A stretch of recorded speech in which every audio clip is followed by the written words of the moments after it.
The Adepta Sororitas stand as living embodiments of absolute devotion, their entire existence predicated upon an unwavering faith in the God-Emperor of mankind that transcends mere religious observance to become the very foundation of their being. This faith operates not as a simple belief system, but as an all-consuming spiritual force that permeates every aspect of their lives, from the moment they wake in their Spartan cells to their final breaths upon the battlefield. Unlike the Space Marines, who serve the Emperor as a military commander and genetic father, or the Imperial Guard, who fight for the Imperium as a political entity, the Sisters of Battle worship the Emperor as a divine being, whose will must be enacted through absolute submission to his sacred word. This founding philosophy emerged from the teachings of Sebastian Thor during the tumultuous period following the Age of Apostasy, when the Imperium reeled from the excesses of Goge Vandire's reign. The Daughters of the Emperor, as they were originally known, embraced a doctrine that viewed the Emperor not merely as humanity's greatest leader, but as a living God whose divine essence continued to guide the Imperium from his golden throne. This theological framework established the fundamental principle that would define the Sororitas for millennia, that true strength comes not from physical prowess or tactical brilliance alone, but from the complete surrender of one's will to the Emperor's divine purpose. The daily existence of a battle sister reflects this total commitment to faith. Their austere lifestyle deliberately mirrors that of ancient monastic orders, with each sister maintaining only the most basic personal possessions while dedicating herself entirely to prayer, combat training, and service. The fortress monasteries where they dwell echo with constant hymnal chanting, the rhythmic recitation of catechisms, and the measured cadence of boots upon stone as the sisters move between their devotional duties. Every meal begins and ends with prayer, every weapon maintenance session includes ritual purification, and every moment of rest serves as an opportunity for spiritual contemplation. This pervasive religious atmosphere creates an environment where the boundaries between the sacred and the mundane dissolve entirely. A sister's bolter becomes as much a holy relic as any piece of ecclesiastical regalia, blessed and consecrated through ritual and prayer. Her power armor bears not only protective ceramic plating, but also sacred scriptures, purity seals, and devotional imagery that transforms her into a walking shrine to the Emperor's glory. The very act of donning this armor becomes a religious ceremony, with each piece blessed as it is secured, transforming the warrior into both protector and prophet of the Imperial Creed. The manifestation of the Emperor's divine protection through acts of pure faith represents one of the most distinctive and controversial aspects of Sororita's doctrine. The sisters believe with absolute conviction that their unwavering devotion can literally invoke miraculous interventions from their divine master. These acts of faith, as they are formally known, transcend the boundaries of rational explanation and venture into the realm of the supernatural, where the strength of belief itself becomes a weapon against the enemies of mankind. Witnesses to these phenomena describe scenes that challenge the very foundations of imperial scientific understanding. Battle sisters have been observed walking unharmed through storms of enemy fire, their faith forming an invisible aegis that turns aside bullets and energy beams. Others have demonstrated impossible feats of strength, lifting fallen rhino transports to rescue trapped comrades, or wielding their weapons with such divine precision that every shot finds its mark regardless of range or battlefield conditions. The most dramatic manifestations involve the literal ignition of the sisters' faith, where their righteous fury burns so intensely that flames engulf their forms without causing harm, turning them into living torches that incinerate heretics and demons through proximity alone. These miraculous occurrences follow no predictable pattern and cannot be summoned at will through ritual or training. Instead, they emerge spontaneously from moments of absolute spiritual clarity, when a sister's devotion reaches such purity that the barrier between the material realm and the Emperor's divine will become permeable. The unpredictability of these manifestations only reinforces the Sororitas' belief in their divine nature, as they view the Emperor's intervention as a gift bestowed upon the truly faithful rather than a power to be commanded. The theological implications of these acts of faith extend far beyond their immediate tactical benefits. They serve as tangible proof, in the eyes of the Sororitas that the Emperor continues to actively participate in the affairs of the Imperium, watching over his faithful servants and intervening when their need is greatest. This belief sustains the sisters through the darkest moments of their existence, providing them with an unshakable conviction that their sacrifices serve a divine purpose and that their deaths in service to the Emperor carry eternal significance. Martyrdom occupies a central position within Sororita's doctrine, elevated from a tragic necessity of warfare to a sacred aspiration that defines the very essence of their calling.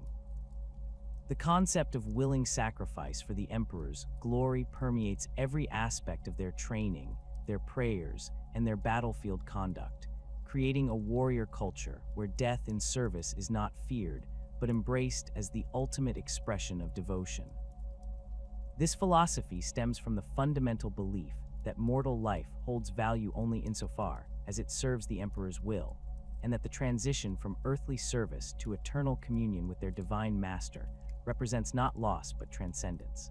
The martyrological traditions of the Adeptus Sororitas draw heavily from the examples set during their earliest days, when the original daughters of the Emperor faced impossible odds against the forces of Goge Vandire's corrupt regime. These founding figures demonstrated that true victory sometimes requires the ultimate sacrifice, that the preservation of faith might demand the destruction of the faithful, and that the emperor's will could be served as effectively through a glorious death as through a long life of service. This doctrine manifests in countless ways throughout Sororita's culture. Their litanies include detailed recitations of martyred sisters, their names and deeds preserved in sacred memory as examples for the living to follow. Their chapels contain shrines dedicated to fallen comrades, where the weapons and armor of the dead are displayed as relics of their sacrifice. Their battle hymns celebrate not survival, but the glory of dying well, transforming the act of martyrdom from a grim necessity into a triumphant achievement worthy of celebration. The practical implications of this martyrdom-centered worldview extend far beyond mere philosophical contemplation. Battle sisters approach combat with a fearlessness that borders on recklessness by conventional military standards, willingly accepting missions that other imperial forces might consider suicidal. They volunteer for forlorn hope assaults, serve as rear guards during desperate retreats, and position themselves between innocent civilians and overwhelming enemy forces without hesitation or complaint. This willingness to sacrifice themselves creates tactical opportunities that would be impossible for forces motivated primarily by self-preservation, allowing the Sororitas to achieve victories through sheer audacity and determination. The integration of military discipline with religious fervor creates a unique synthesis that distinguishes the Adepta Sororitas from both conventional military forces and traditional religious orders. Unlike the Astra Militarum, whose discipline stems from training and hierarchy, or the Ecclesiarchy's preachers, whose authority derives from theological knowledge, the Battle Sisters combine both traditions into a seamless whole where martial prowess and spiritual authority reinforce each other in an endless cycle of devotion and duty.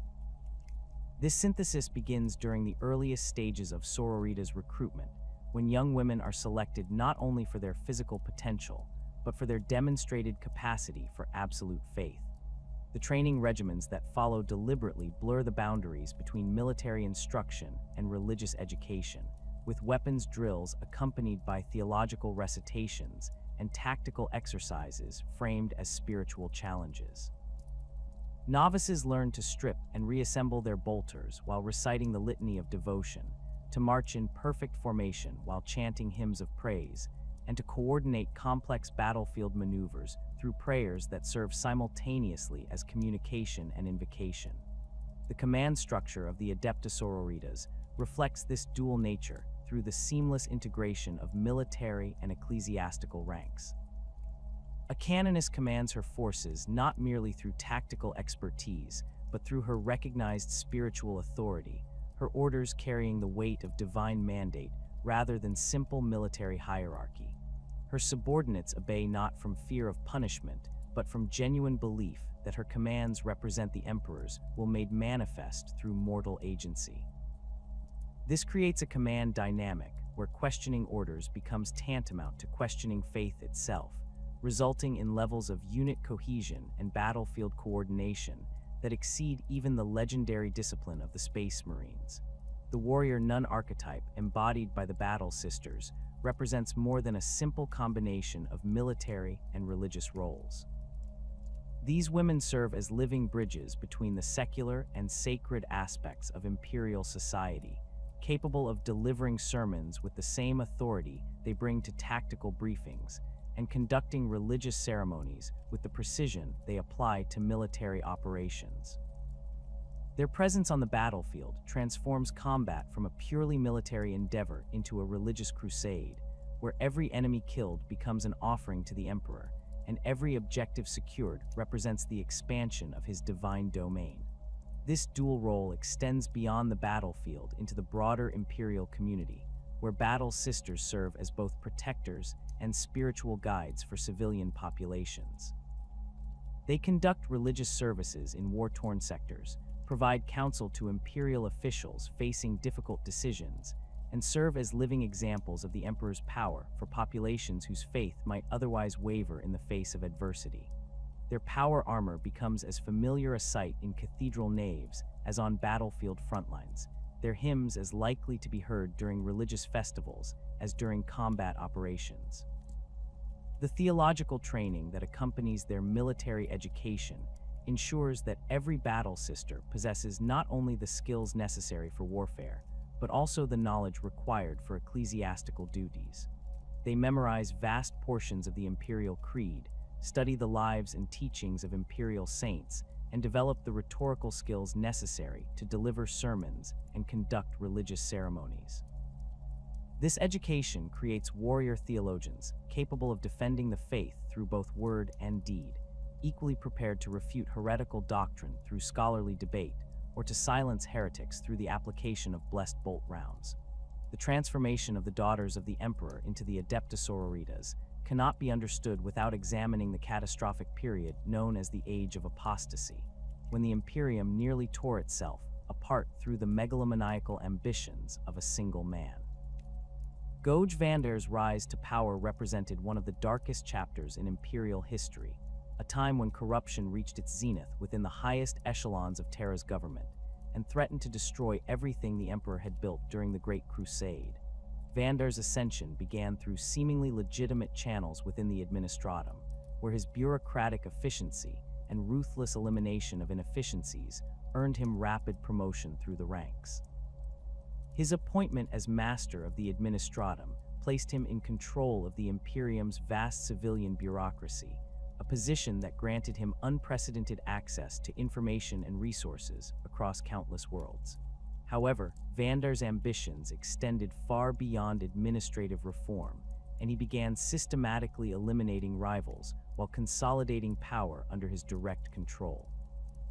The pivotal moment came when Vandire engineered his appointment as Ecclesiarch, the supreme leader of the imperial cult, through a combination of political maneuvering, blackmail, and outright assassination. This unprecedented concentration of both secular and religious authority in a single individual violated the fundamental principles established after the Horus Heresy to prevent such dangerous accumulations of power. As both master of the administratum and ecclesiarch, Vandire wielded control over the Imperium civilian government and its primary religious institution, creating a theocratic dictatorship that answered to no authority save his own twisted interpretation of the Emperor's will. The corruption that followed Vandire's consolidation of power manifested in increasingly bizarre and destructive ways throughout the Imperium. He declared himself the voice of the Emperor on Terra, claiming direct divine inspiration for his increasingly erratic decrees. Massive construction projects consumed entire planetary economies to build monuments to Vandire's glory, while punitive taxes stripped worlds of their resources to fund his growing paranoia. The Ecclesiarchy's traditional role as spiritual guide transformed into an instrument of oppression, with preachers delivering sermons that praised Vandire's wisdom while condemning any questioning of his authority as heretical blasphemy. Vandire's paranoia reached pathological levels as opposition to his rule began manifesting across the Imperium. He surrounded himself with increasingly elaborate security measures, transforming the ecclesiarchal palace into a fortress bristling with defensive systems and garrisoned by fanatically loyal troops. His personal guard evolved into a private army answerable only to his direct commands, while networks of informants and assassins eliminated perceived threats before they could organize effective resistance. The High Lords of Terra found themselves marginalized and intimidated, their traditional authority systematically undermined by Vandire's growing power base. The creation of the Brides of the Emperor emerged from this atmosphere of paranoia and megalomania, representing Vandire's attempt to create the ultimate expression of personal loyalty and protection. During his travels to the convent prioress on Terra, Vandire encountered a group of women warriors whose combination of martial prowess and religious devotion impressed him greatly. These women, originally part of a local defense force, had developed a unique fighting style that incorporated elements of both military discipline and religious ritual, creating warriors who fought with exceptional coordination and determination. Recognizing the potential of these warrior women as both bodyguards and symbols of his divine authority, Vandire orchestrated their formal incorporation into his personal retinue.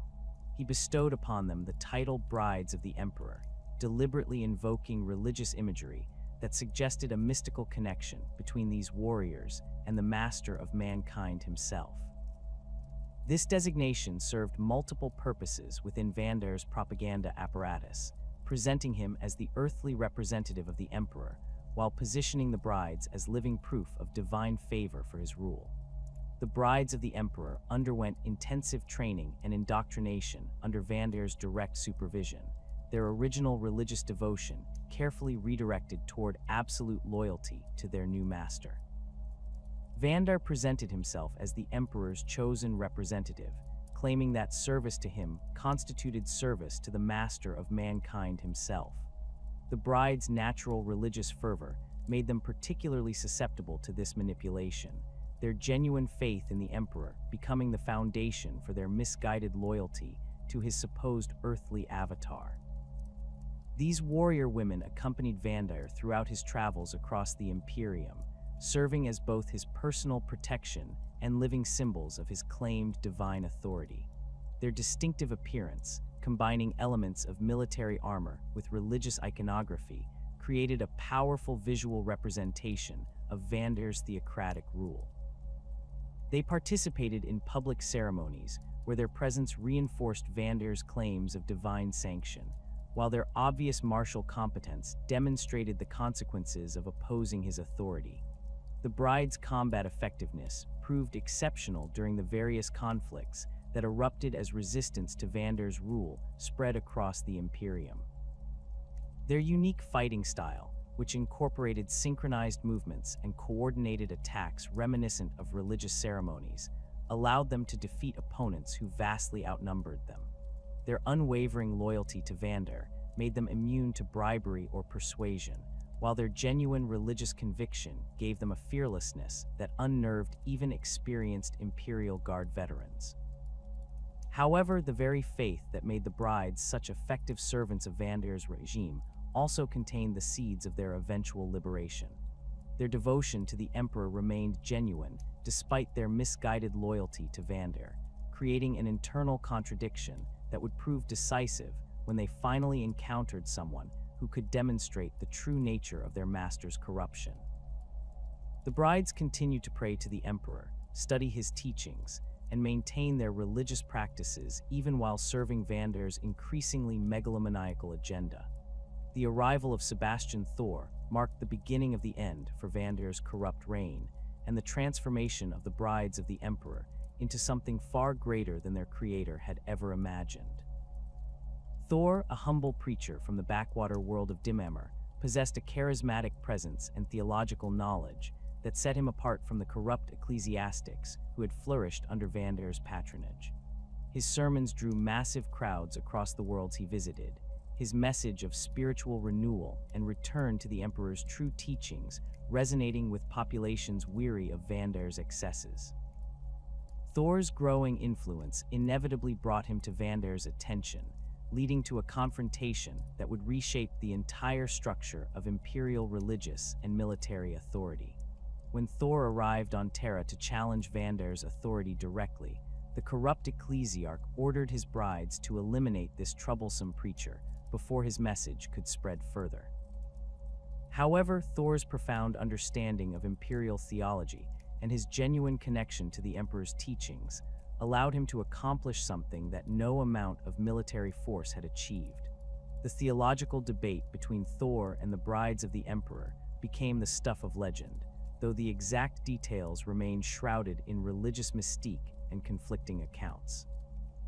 What is certain is that Thor's words penetrated the layers of indoctrination and manipulation that had bound the brides to Vandire's service, revealing the fundamental contradiction between their genuine faith in the Emperor and their misguided loyalty to his supposed representative. The revelation that Vandire had corrupted and perverted the very faith they held most sacred triggered a spiritual crisis that shattered their previous certainties. The moment of the bride's enlightenment represented more than a simple change of allegiance. It constituted a complete spiritual transformation that would define their future role within the Imperium. Their realization that they had been serving a corrupt usurper rather than the Emperor's true representative filled them with a righteous fury that burned away their previous loyalties and replaced them with an even more intense devotion to their divine master. This transformation was so profound that many of the brides later described it as a form of spiritual death and rebirth, their previous selves dying in shame, while their true selves emerged purified by the flames of righteous anger. The brides' subsequent actions against their former master demonstrated the terrible consequences of betraying their trust and corrupting their faith. Their intimate knowledge of Vandire's security arrangements, combined with their unrestricted access to his person, made them the perfect instruments of divine justice. The execution of Goge Vandire by his own former bodyguards sent shockwaves throughout the Imperium, demonstrating that even the most powerful tyrant remained vulnerable to the consequences of his actions. Sebastian Thor's reforms following Vandire's death addressed the fundamental structural problems that had allowed such corruption to flourish within the Imperium's highest levels of government.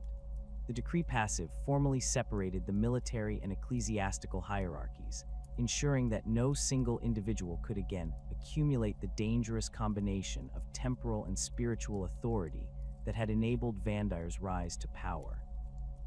This separation required the complete reorganization of the Imperium's religious and military institutions, creating new checks and balances designed to prevent future abuses. The transformation of the former brides of the Emperor into the Adepta Sororitas represented one of the most significant aspects of Thor's comprehensive reforms.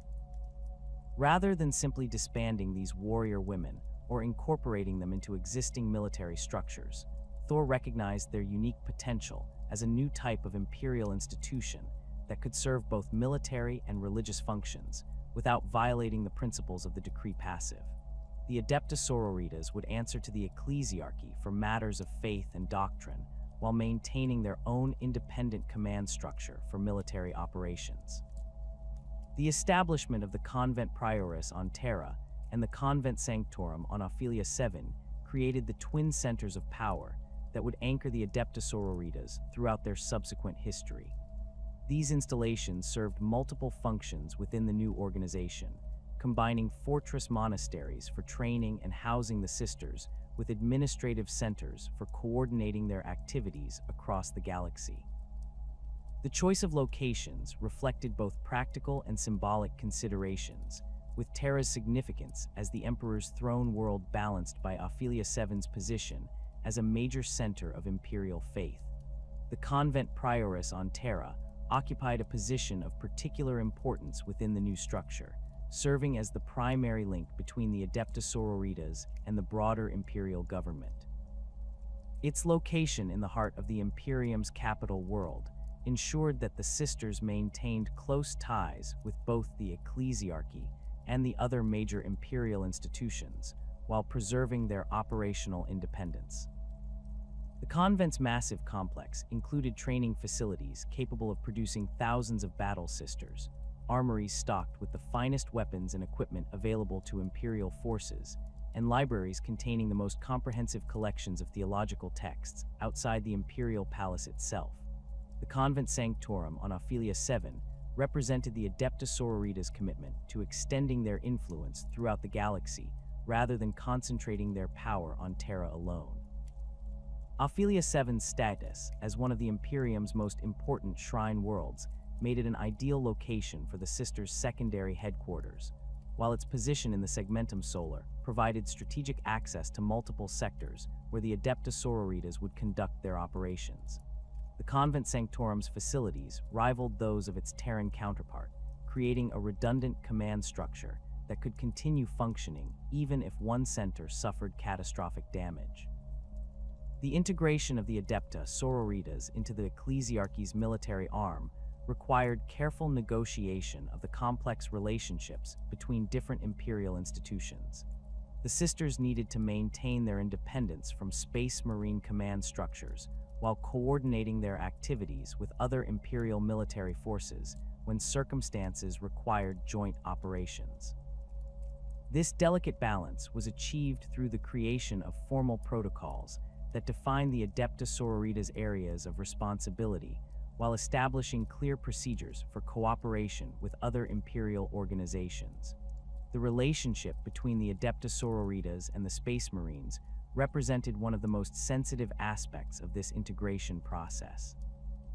Both organizations served the Emperor with unwavering loyalty, but their different origins, training methods, and operational doctrines created potential sources of friction that required careful management.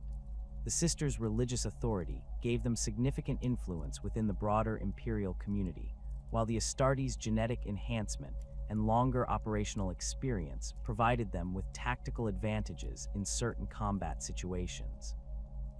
The resolution of these potential conflicts required the development of mutual respect based on recognition of each organization's unique strengths and contributions to the imperial war effort.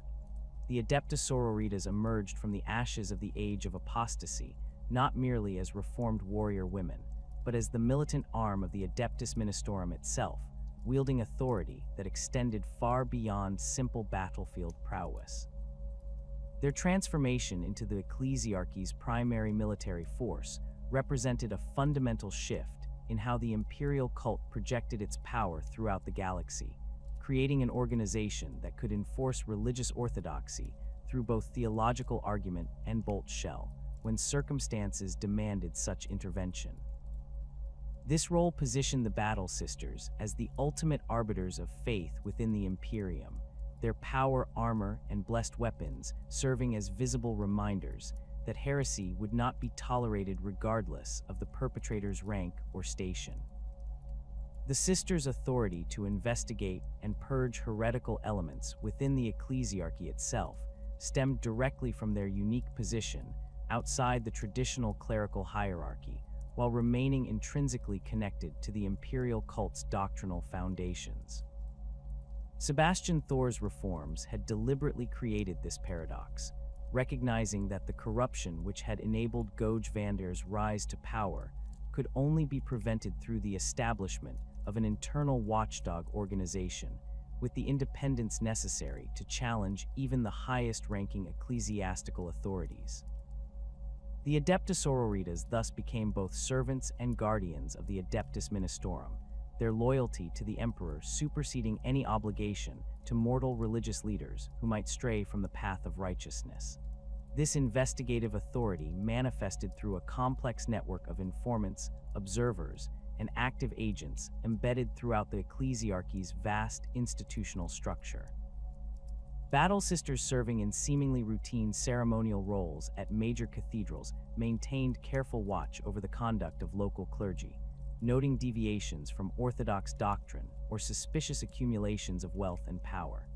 Their presence at religious gatherings, planetary consecrations, and ecclesiastical conferences provided the Adepta Sororitas with comprehensive intelligence regarding the spiritual health of the imperial cult across countless worlds. The process of investigating suspected corruption within the Ecclesiarchy required extraordinary discretion and theological sophistication, as the sisters needed to distinguish between legitimate doctrinal development and dangerous heretical deviation. Senior canonesses possessed extensive training in ecclesiastical law and theological interpretation, enabling them to conduct thorough investigations without alerting their targets to the scrutiny they faced. These inquiries often began with careful examination of sermons, writings, and public statements for subtle signs of doctrinal drift, progressing to more intensive surveillance when initial findings warranted deeper investigation. The discovery of genuine heresy within the ecclesiarchies ranks triggered responses that varied dramatically depending on the severity of the corruption and the rank of the individuals involved. Minor infractions might result in private correction and mandatory theological re-education, with the offending cleric assigned a battle sister advisor to ensure their return to orthodox thinking. More serious cases demanded formal ecclesiastical trials, where the accused faced panels of canonesses armed with comprehensive knowledge of imperial doctrine and the authority to impose punishments ranging from demotion to execution. The purging of corrupt cardinals represented the most sensitive and dangerous aspect of the sisters' internal policing function, as these high-ranking ecclesiastics often possessed significant political connections and resources that could be turned against their accusers. The Adepta Sororitas approached such cases with meticulous preparation, gathering irrefutable evidence of heretical activity while simultaneously securing support from loyal elements within the Ecclesiarchy's hierarchy. The actual confrontation typically involved overwhelming force designed to prevent the target from escaping or rallying supporters, with entire companies of battle sisters surrounding suspected locations, while Seraphim squads secured potential escape routes. The execution of corrupt ecclesiastical authorities served not merely as punishment for individual transgressions, but as powerful demonstrations of the Adepta Sororitas' commitment to maintaining doctrinal purity throughout the imperial cult. These public displays of divine justice reinforced the message that no individual, regardless of rank or influence, remained beyond the reach of the emperor's judgment when delivered through his faithful daughters. The sight of a cardinal or bishop kneeling before a canoness superior, while battle sisters chanted litanies of condemnation, created lasting impressions on witnesses, ensuring that news of such events spread throughout the Ecclesiarchy's networks as warnings against similar corruption. The relationship between the Adepta Sororitas and the Ecclesiarchy's missionary fleets represented one of the most complex aspects of their role as the Adeptus Ministerum's military arm, requiring careful coordination between organizations with fundamentally different operational methods and objectives. Missionary fleets operated under mandates to spread the imperial creed to newly discovered worlds or regions where faith had weakened due to isolation, xenos influence, or heretical contamination.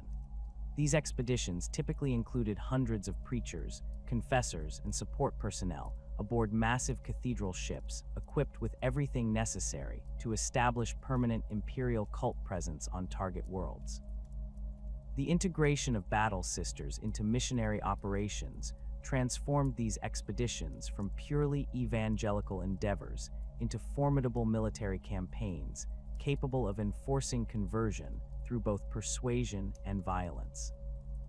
Companies of Adepta Sororitas aboard missionary vessels provided protection against the numerous threats such expeditions faced during their journeys through dangerous regions of space, while their presence during initial contact with new populations demonstrated the serious consequences of rejecting the Emperor's word.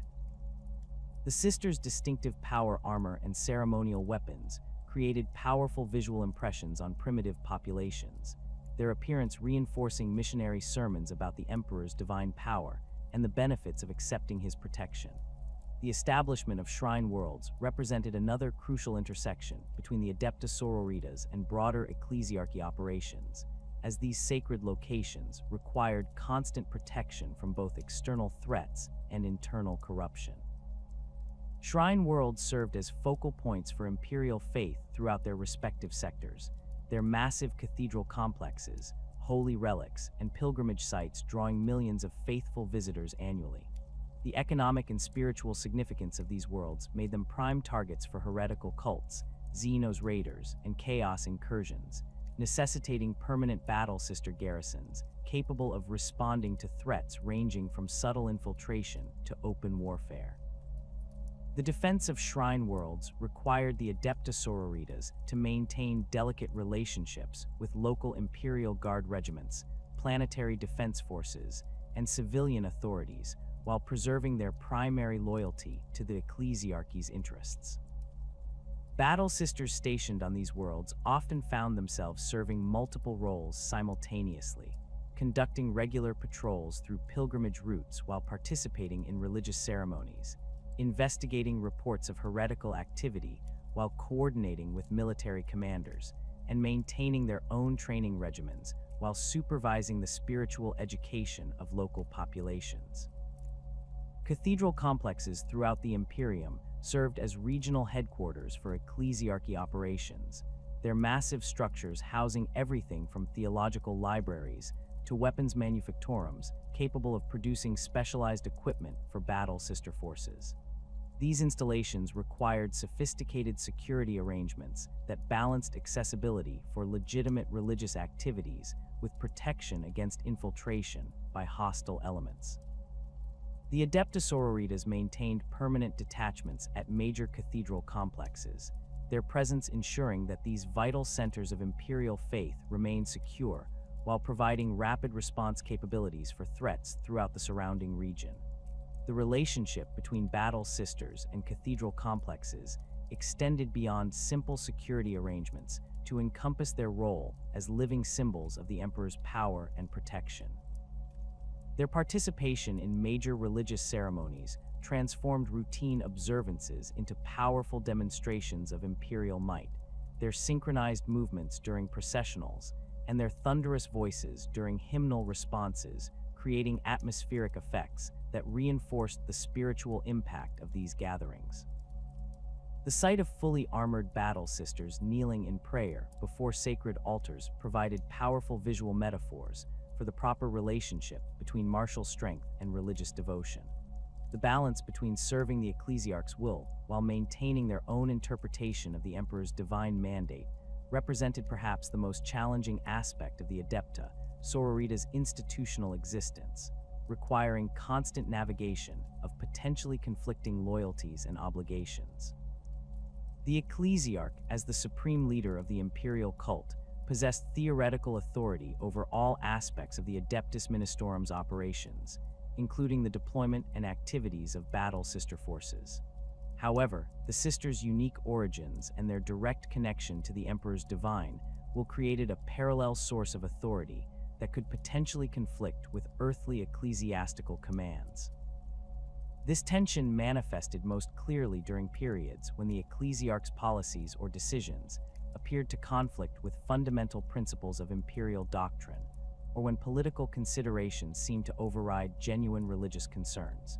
The Adepta Sororitas had emerged from the betrayal and corruption of the Age of Apostasy, with an acute awareness that even the highest religious authorities remained fallible mortals capable of straying from the Emperor's path. Their institutional memory of serving Goge Vandire created a permanent skepticism regarding claims of divine authority that were not supported by demonstrable spiritual authenticity and doctrinal orthodoxy. The resolution of such conflicts required sophisticated theological reasoning and careful consultation with the most senior canonesses and spiritual advisors within the Adepta Sororitas hierarchy. These deliberations often involved extensive study of imperial doctrine, examination of historical precedents, and intensive prayer sessions designed to discern the Emperor's true will regarding the disputed matter. The process could take weeks or months, during which the sisters maintained their regular duties while avoiding actions that might compromise their spiritual integrity or violate their fundamental obligations to their divine master. The practical implementation of this delicate balance varied significantly depending on the specific circumstances and the personalities of the individuals involved. Some ecclesiarchs maintained excellent relationships with the Adepta Sororitas leadership, recognizing the sisters' unique value and respecting their spiritual authority while coordinating effectively on matters of mutual concern. Others attempted to treat the Battle Sisters as simple military assets subject to direct command authority, creating tensions that required careful diplomatic resolution to prevent open conflict between supposedly allied organizations. The Adepta Sororitas' interpretation of the Emperor's divine mandate extended beyond simple obedience to encompass active participation in the ongoing development and refinement of imperial doctrine, their battlefield experiences and spiritual insights contributing to the Ecclesiarchy's understanding of how faith should be applied in practical situations. Battle Sisters who had witnessed miraculous acts of faith or encountered manifestations of the Emperor's power brought these experiences back to their fortress monasteries, where they were carefully documented and analyzed for their theological implications. This process created a continuous feedback loop between practical religious experience and formal doctrinal development. The sisters' role in shaping ecclesiastical policy became particularly evident during major theological debates or doctrinal controversies, when their reputation for spiritual authenticity and their independence from political considerations made their opinions especially valuable. Canonist superiors frequently testified before ecclesiastical councils regarding the practical implications of proposed doctrinal changes, their battlefield experience providing crucial insights into how theoretical theological positions might affect the faith and morale of imperial forces engaged in active combat operations. The weapons wielded by the Adepta Sororitas transcend mere instruments of warfare to become sacred extensions of the Emperor's divine will, each piece blessed through elaborate ritual consecration that transforms cold metal and circuitry into holy relics capable of channeling righteous fury against the enemies of mankind. Every bolter, flamer, and melta weapon that enters the sisters' armories undergoes extensive purification ceremonies conducted by the most senior canonesses and ecclesiarchy officials, their surfaces inscribed with protective wards, devotional scriptures, and microscopic prayer scrolls that invoke the Emperor's protection for both weapon and wielder. The Blessed Bolter represents the primary armament of Battle Sisters throughout the galaxy, its distinctive design incorporating both practical military engineering and elaborate religious iconography that marks it as fundamentally different from the standard pattern weapons issued to Imperial Guard regiments or PDF forces. These weapons feature reinforced barrels inscribed with litanies of accuracy, their stocks carved with devotional imagery depicting the Emperor's triumph over heresy and corruption. The metal itself bears the marks of ritual consecration, blessed oils worked into its surface through ceremonial applications that leave permanent stains resembling tears of divine sorrow for humanity's fallen state. The ammunition used by the Adepta Sororitas receives equal attention during the consecration process, each bolt shell individually blessed by ordained priests before being sealed within sanctified magazines. These rounds bear microscopic etchings of holy symbols on their tips, while their explosive cores contain trace amounts of blessed promethium that creates distinctive flame patterns when detonated within heretical flesh. The mass-reactive nature of bolter ammunition makes it particularly effective against lightly armored targets, the shells penetrating surface protection before exploding within the target's body cavity to create devastating internal damage that few enemies can survive. The ritual maintenance of these blessed bolters requires specialized knowledge that combines technical expertise with theological understanding, as Battle Sisters must preserve both the weapon's mechanical functionality and its spiritual potency through regular ceremonies of renewal and purification. Each sister maintains her personal weapon according to strict protocols established by the Adeptus Mechanicus and refined by centuries of Adepta Sororitas tradition, disassembling the bolter completely during weekly maintenance sessions while reciting specific prayers for each component. The cleaning process involves blessed oils and sacred unguents that protect the weapon's internal mechanisms while reinforcing its spiritual defenses against corruption. Flamer weapons hold particular significance within the Adepta Sororitas arsenal, their purifying flames serving as both practical tools for clearing fortified positions and powerful symbols of the Emperor's cleansing light, burning away the darkness of heresy and corruption. The promethium fuel used in these weapons undergoes extensive blessing ceremonies that transform ordinary chemical compounds into sacred fire capable of burning with supernatural intensity against creatures of the warp and their mortal servants. The distinctive blue-white flames produced by sanctified promethium create psychological effects that extend far beyond their physical damage, their appearance triggering primal fears in heretics and cultists who recognize the divine nature of their destruction. The heavy flamer variant carried by specialized battle sister squads features enlarged fuel tanks and reinforced nozzles capable of projecting streams of blessed fire across greater distances, their increased capacity allowing sustained operations during extended purification campaigns. These weapons require additional consecration rituals due to their enhanced destructive potential, their fuel systems blessed by senior canonesses who invoke the Emperor's protection against the weapon's own dangerous energies.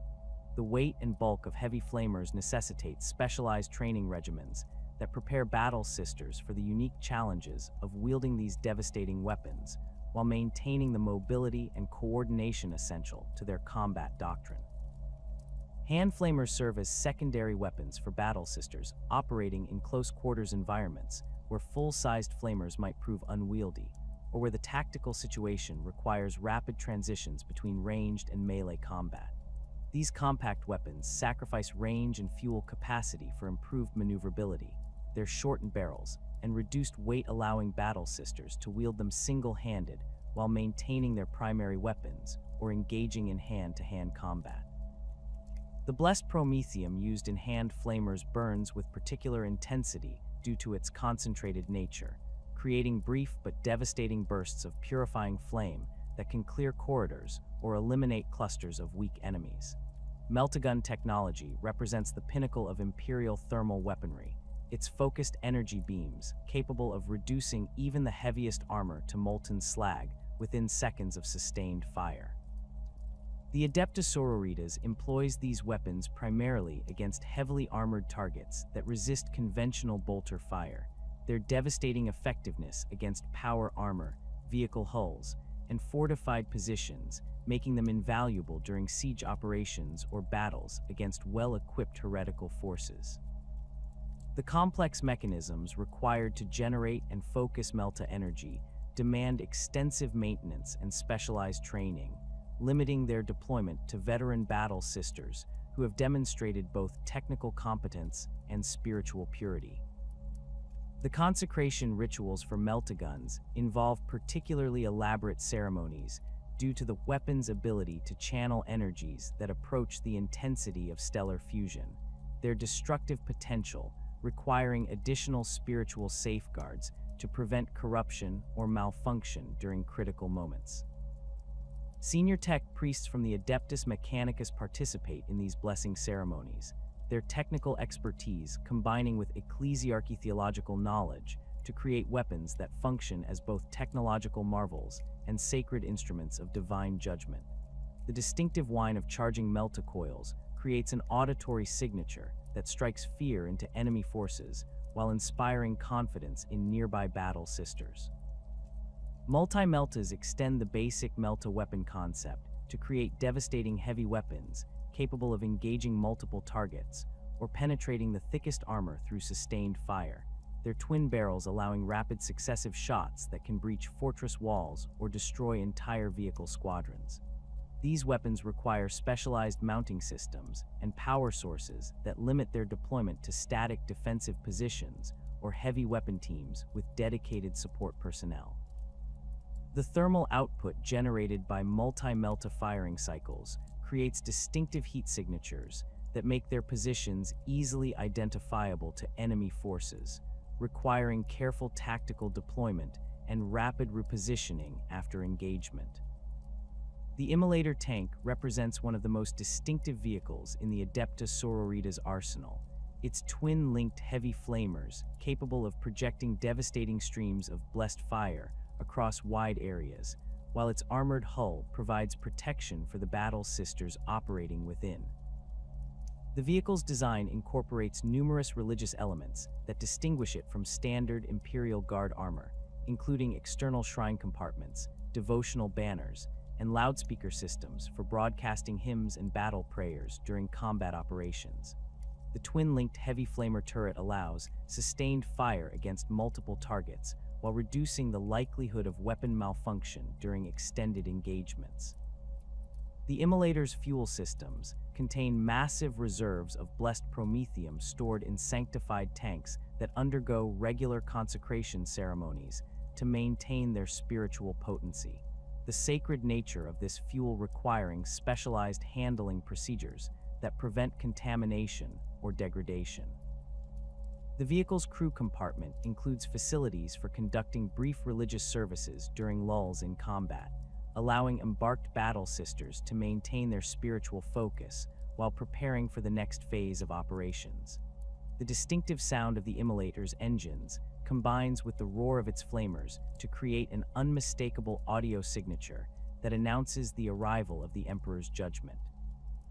The Exorcist missile launcher system represents the Adepta Sororitas' primary long-range fire support capability. Its organ pipe missile tubes, capable of delivering devastating barrages against enemy positions, while their distinctive appearance reinforces the religious nature of the sisters' military operations.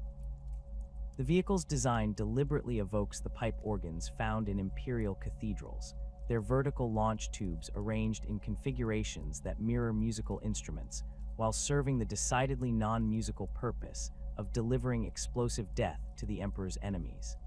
Each missile bears individual blessing marks and consecration seals that invoke divine guidance for accurate targeting and maximum destructive effect. The Exorcist's targeting systems incorporate both advanced Imperial technology and ritual components that require regular blessing ceremonies to maintain their effectiveness. The vehicle's machine spirit receiving constant attention from both tech priests and battle sister crews, who understand the importance of maintaining proper relationships with the weapons they depend upon. The missile warheads contain blessed explosives that create distinctive detonation patterns recognizable to experienced Imperial forces, their spiritual enhancement providing additional effectiveness against demonic entities and other warp-spawned creatures that might resist conventional ordnance. The loading and firing procedures for Exorcist systems involve elaborate ritual elements that transform routine military operations into acts of religious devotion, each missile blessed individually before loading, while the crew recites appropriate prayers for successful targeting and enemy destruction. The distinctive shriek of launching missiles creates psychological effects that extend far beyond their physical impact, the sound serving as both warning to enemies and inspiration to allied forces who recognize the arrival of divine retribution. The vehicle's reload cycles require careful coordination between crew members who must maintain both mechanical precision and spiritual focus throughout extended bombardment missions. Sacred relics carried by Battle Sister forces range from fragments of ancient saints' remains to legendary weapons blessed by the Emperor himself during the earliest days of the Imperium, each artifact representing a tangible connection to the divine power that guides and protects the Adepta Sororitas during their most dangerous missions. These relics undergo constant veneration and protection, their presence on the battlefield serving both practical and spiritual functions that enhance the combat effectiveness of nearby battle sisters, while providing focal points for acts of faith that can turn the tide of desperate battles. The Simulacrum Imperialis represents one of the most common sacred relics carried by battle sister forces, its distinctive eagle-winged design incorporating actual fragments of the Golden Throne's construction materials that create a direct spiritual link to the Emperor's presence on Terra. These banners require specialized bearers who undergo extensive training in both their proper handling and the ritual obligations associated with their presence on the battlefield, their carriers accepting the sacred duty of preserving these irreplaceable artifacts even at the cost of their own lives. The sight of a simulacrum Imperialis advancing through enemy fire creates powerful morale effects among Imperial forces, while striking fear into heretical opponents who recognize the divine authority these relics represent. Book relics containing the preserved writings of Imperial saints provide battle sisters with access to theological wisdom and spiritual guidance during the chaos of combat operations, their blessed pages offering inspiration and tactical insights drawn from centuries of faithful service to the Emperor. These ancient tomes require careful preservation and handling, their fragile materials protected by specialized cases and force fields that prevent damage while allowing access to their sacred contents when circumstances permit consultation. The knowledge contained within these relics often proves invaluable during operations against specific types of enemies or in situations where conventional tactical doctrine provides insufficient guidance. Weapon relics represent perhaps the most dramatic category of sacred artifacts employed by the Adepta Sororitas, their legendary power weapons and blessed firearms carrying histories that span millennia of faithful service in the Emperor's name. These weapons often possess capabilities that exceed standard Imperial technology, their enhanced effectiveness resulting from centuries of accumulated blessings and the spiritual resonance created by their use in countless battles against the forces of darkness. The assignment of weapon relics to individual battle sisters requires careful consideration of both combat effectiveness and spiritual worthiness, ensuring that these irreplaceable artifacts remain in the hands of warriors capable of wielding them with appropriate reverence and skill. The ritual maintenance and consecration of war gear represents a fundamental aspect of battle sister culture that transforms routine equipment servicing into acts of religious devotion, each weapon cleaning session and armor inspection becoming an opportunity for spiritual reflection and renewed commitment to the Emperor's service. These ceremonies follow elaborate protocols established over millennia of Adeptus Sororitas tradition, their precise execution ensuring both the mechanical reliability of equipment and its continued spiritual potency against the corrupting influences that threaten all Imperial forces operating in hostile environments.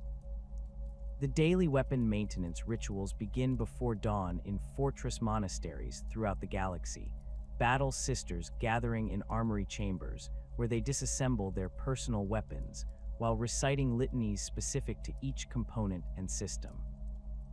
The cleaning process involves blessed oils and sacred unguents, whose preparation requires extensive knowledge of both chemical properties and theological significance, their application following patterns that mirror devotional practices while ensuring optimal weapon performance. Each sister maintains detailed records of her weapon's service history, documenting its performance in combat while noting any unusual phenomena that might indicate spiritual significance or the need for additional consecration.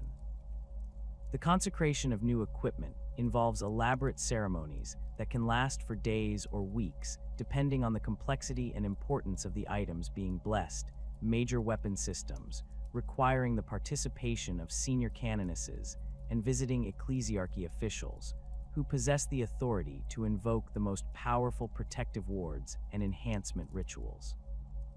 These ceremonies transform the fortress monasteries into centers of intense spiritual activity, their chapels and armories filled with the sounds of chanting voices and the sense of blessed incense as each piece of equipment receives individual attention and blessing. The completion of these rituals marks the formal acceptance of new gear into the Adepta Sororitas arsenal, their spiritual transformation from mere tools into sacred instruments of the Emperor's will. The construction of Sororita's power armor begins within the sacred forges of Mars and select forge worlds throughout the Imperium, where tech priests of the Adeptus Mechanicus work in careful coordination with Ecclesiarchy representatives to create protection that serves both physical and spiritual needs.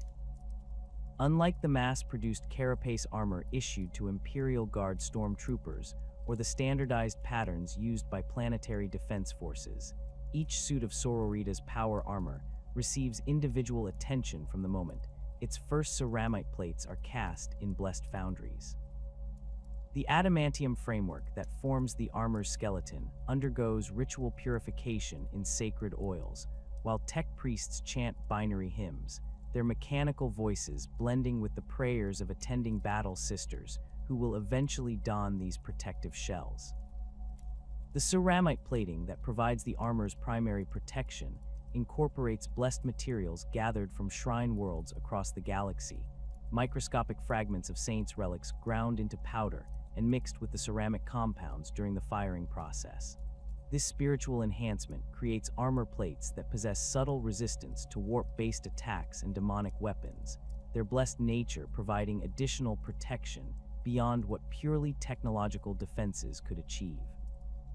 The distinctive white coloration of most Sororita's armor results from the specific ceramic compounds used in this process, though individual orders modify these base materials to achieve their preferred color schemes while maintaining the spiritual properties essential to the armor's function. The integration of sacred symbols into the armor's structure begins during the earliest stages of construction, with devotional imagery cast directly into the ceramite plates rather than applied as surface decoration.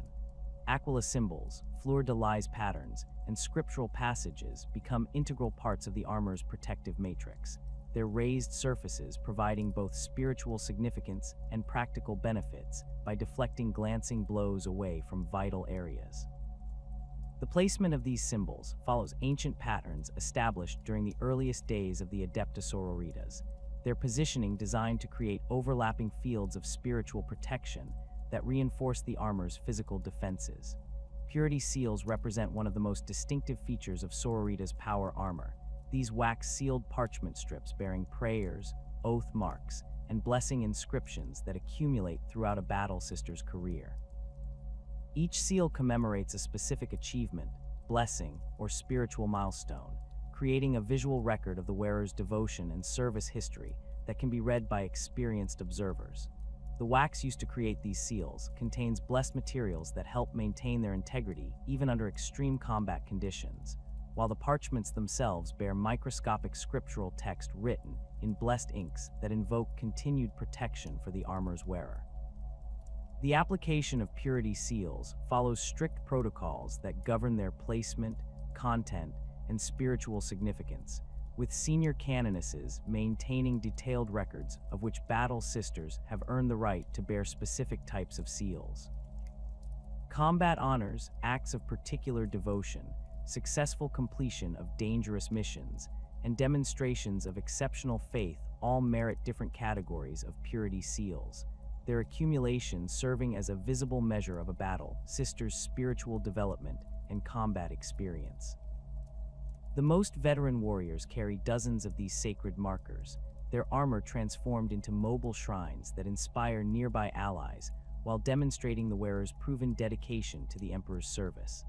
Devotional inscriptions cover virtually every surface of Sororita's power armor, from major scriptural passages etched into chest plates to microscopic prayer texts inscribed on individual bolt heads and armor joints.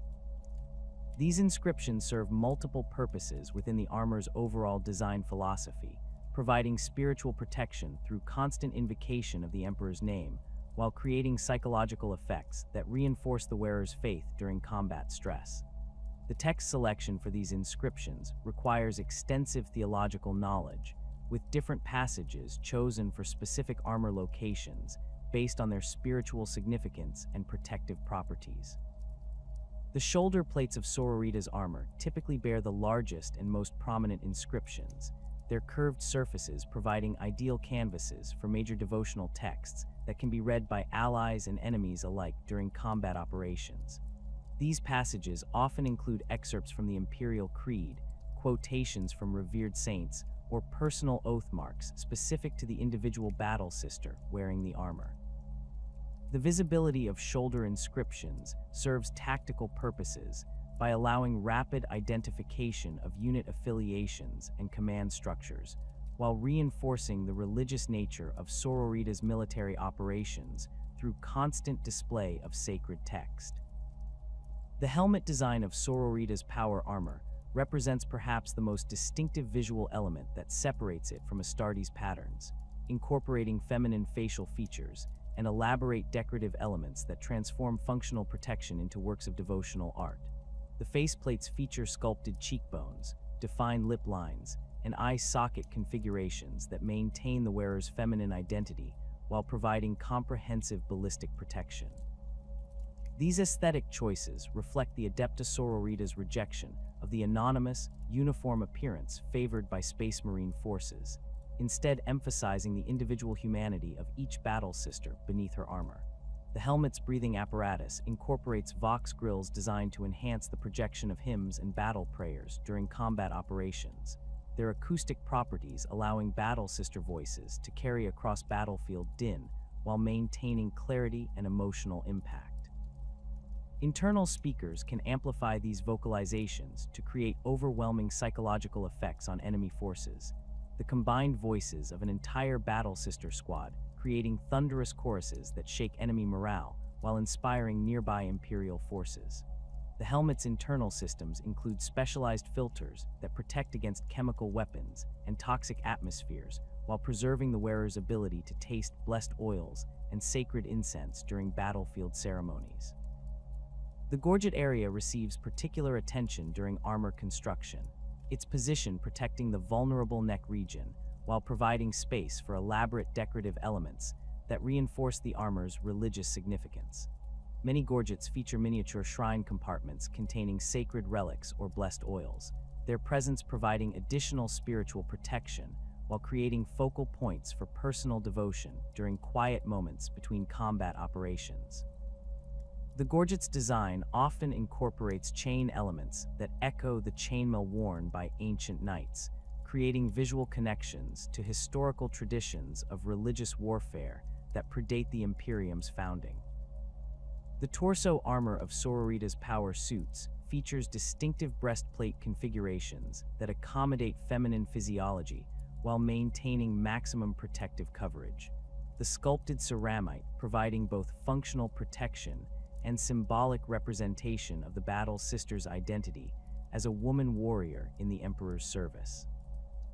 The chest plates often incorporate elaborate relief work depicting scenes from Imperial history, saints' lives, or symbolic representations of divine protection, their raised surfaces serving both aesthetic and practical purposes by deflecting incoming fire away from vital organs.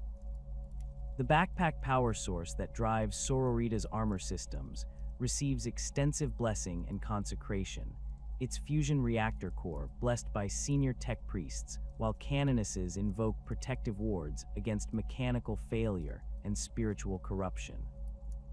The power distribution systems throughout the armor incorporate blessed conductors and sanctified circuit pathways that resist both physical damage and warp-based interference, their spiritual enhancement providing additional reliability during extended operations in hostile environments.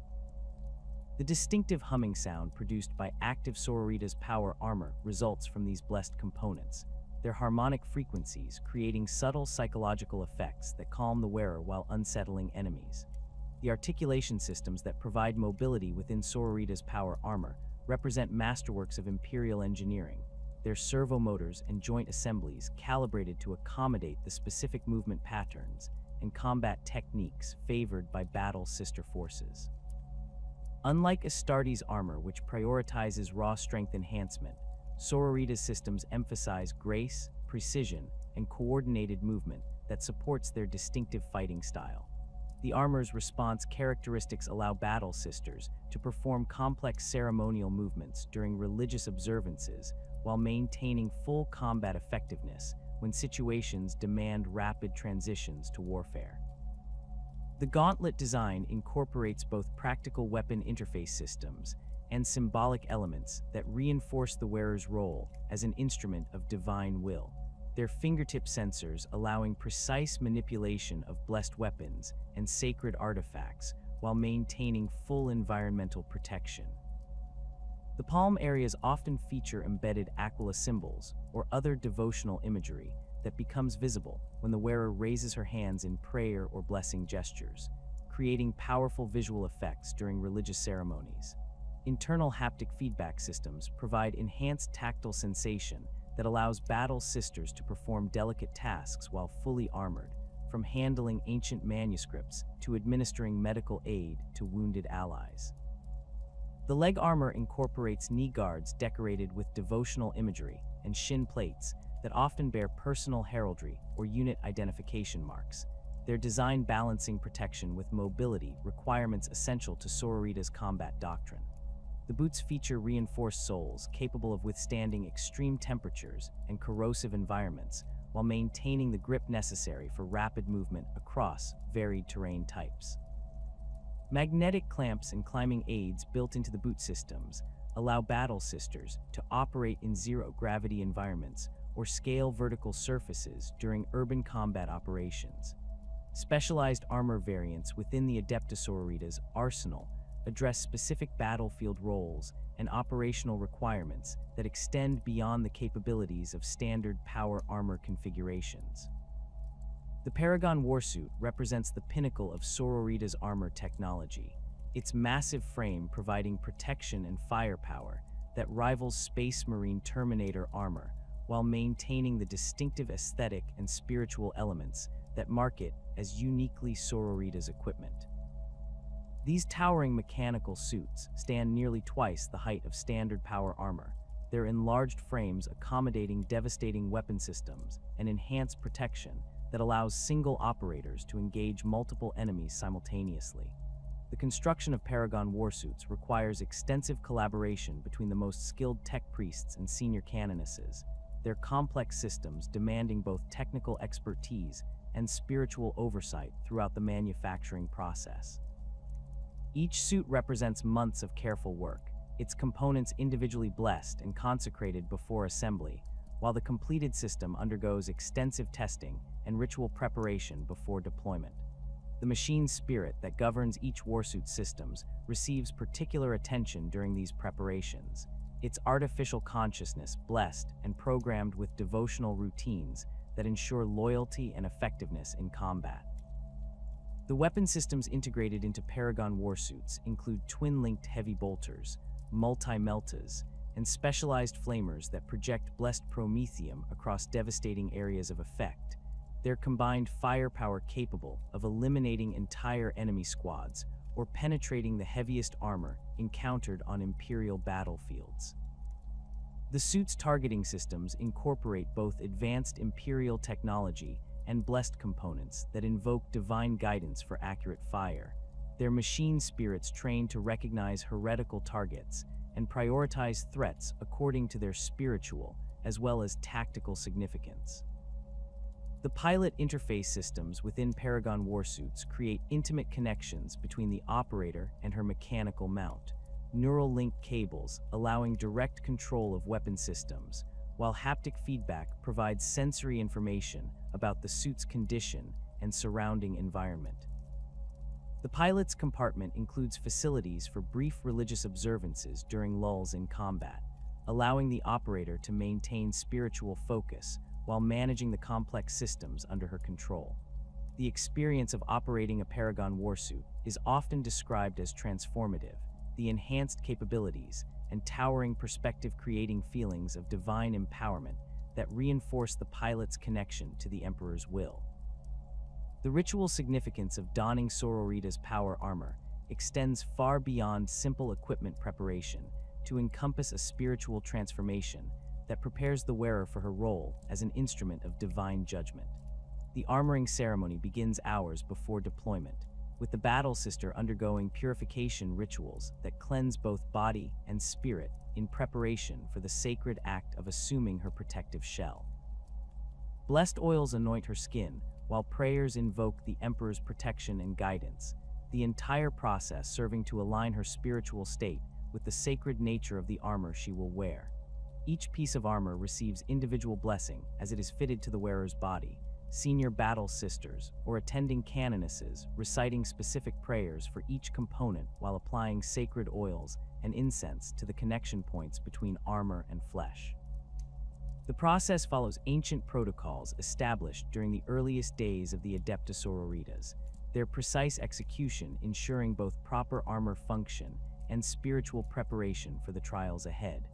The gradual transformation from vulnerable human form to armored warrior creates psychological effects that reinforce the battle sister's sense of purpose and divine mission. The final stages of the armoring ritual involve the activation of the suit's power systems and the blessing of integrated weapon systems, their machine spirits awakened through sacred incantations, while diagnostic systems confirm proper function of all armor components. The completed transformation creates a fusion of human consciousness, blessed technology, and divine purpose that transcends the sum of its individual parts, the armored battle sister becoming a living weapon in the Emperor's service, whose very presence on the battlefield serves as a manifestation of his divine will made manifest in the material realm. The manifestation of acts of faith through the Adepta Sororitas represents one of the most profound and controversial phenomena within the Imperium, where the absolute devotion of battle sisters transcends the boundaries of rational explanation to produce effects that defy established laws of physics and probability. These miraculous occurrences emerge not through mechanical invocation or ritual formula, but through moments of such pure spiritual clarity that the barrier between the material realm and the Emperor's divine will become temporarily permeable. The unpredictable nature of these manifestations reinforces their sacred character, as they cannot be summoned through training or technique, but arise spontaneously from the depths of unwavering faith when circumstances demand divine intervention. The theological framework underlying acts of faith distinguishes them fundamentally from the psychic phenomena exhibited by sanctioned psychers or the technological miracles achieved through advanced imperial engineering. Where psychers manipulate the warp through conscious effort and technological devices channel predetermined effects through mechanical processes, acts of faith represent direct interventions by the Emperor's divine consciousness, operating through mortal vessels whose spiritual purity creates conduits for his power. The battle sisters themselves describe these experiences not as personal achievements, but as moments when they become transparent to the Emperor's will, their individual consciousness temporarily subsumed within his infinite wisdom and power. The physical manifestations of these miraculous events vary dramatically in their scope and intensity, ranging from subtle alterations in probability that ensure critical shots find their targets to dramatic displays of divine power that reshape entire battlefields through supernatural intervention. Battle sisters have been documented walking unharmed through concentrated enemy fire, their faith creating invisible barriers that deflect bullets and energy beams with casual ease while they advance toward their objectives with serene confidence. The projectiles striking these protective fields often ricochet in patterns that suggest conscious redirection rather than random deflection, enemy rounds turning back upon their sources with lethal accuracy that eliminates threats while preserving the faithful. The phenomenon of miraculous healing represents one of the most frequently documented categories of acts of faith, with battle sisters recovering from wounds that should prove fatal through the direct intervention of divine power channeled through their absolute devotion. These healings occur instantaneously during moments of crisis, severed limbs regenerating within seconds, while punctured organs seal themselves without leaving scars or functional impairment. The process involves no visible energy discharge or technological intervention, the restoration occurring through what witnesses describe as a gentle warmth that spreads through the wounded sister's body, while her injuries simply cease to exist.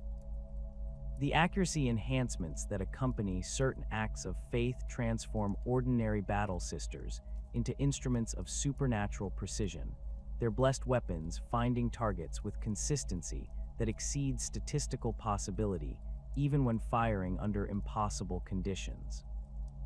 Sisters experiencing these divine interventions report sensations of guidance that direct their aim without conscious effort, their weapons seeming to fire themselves, while divine wisdom calculates trajectories and compensates for environmental factors beyond human perception. Enemy forces taking cover behind solid barriers discover that blessed rounds penetrate their protection through minute gaps that should provide no line of sight, the projectiles following impossible paths that demonstrate the Emperor's ability to suspend natural laws when protecting his faithful servants. The immunity to mortal wounds displayed during certain acts of faith extends beyond simple damage resistance to encompass complete invulnerability to specific threats that would normally prove lethal to unprotected humans. Battle Sisters have walked through raging infernos without their hair being singed, stood unharmed within clouds of toxic gas that kill unprotected humans within seconds, and survived direct hits from weapons that should reduce human bodies to component atoms. These protective effects appear selective in their application, shielding the faithful sister from harm while allowing her to interact normally with her environment and equipment. The temporal aspects of some acts of faith create effects that challenge conventional understanding of causality and sequence, with Battle Sisters moving at speeds that blur the line between rapid motion and teleportation while maintaining perfect coordination and tactical awareness. These accelerated movements allow individual sisters to engage multiple enemies simultaneously, their blessed weapons firing with impossible rapidity, while their enhanced reflexes process battlefield information at superhuman rates. Observers describe these episodes as watching the sister exist in multiple locations simultaneously, her form flickering between positions too quickly for normal human vision to track while leaving devastation in her wake.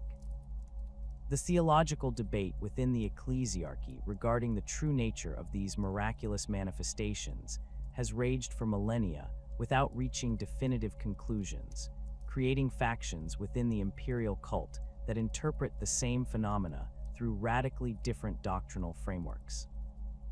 The Orthodox position maintains that acts of faith represent direct interventions by the Emperor's divine consciousness, his infinite power operating through mortal vessels whose spiritual purity creates channels for his will to manifest within the material realm. This interpretation views each miraculous event as proof of the Emperor's continued active participation in imperial affairs, his divine attention focused upon the faithful servants who demonstrate absolute devotion to his sacred cause. The alternative interpretation suggests that acts of faith might represent previously unknown forms of psychic phenomena that manifest through collective belief rather than individual psychic talent. The concentrated faith of Battle Sister, units creating localized alterations in reality that produce effects indistinguishable from divine intervention. Proponents of this theory point to the rarity of solitary acts of faith compared to manifestations that occur within groups of Battle Sisters, suggesting that the combined spiritual energy of multiple faithful individuals might generate sufficient psychic pressure to breach the barriers between thought and reality. The implications of this psychic interpretation create significant theological complications for Ecclesiarchy doctrine, as it suggests that the Emperor's divine power might operate through mechanisms that share fundamental characteristics with the warp-based abilities wielded by sanctioned psychers and chaos sorcerers. The possibility that acts of faith represent sophisticated applications of psychic energy channeled through religious belief rather than direct divine intervention challenges core assumptions about the nature of imperial spirituality and the Emperor's relationship with his mortal servants.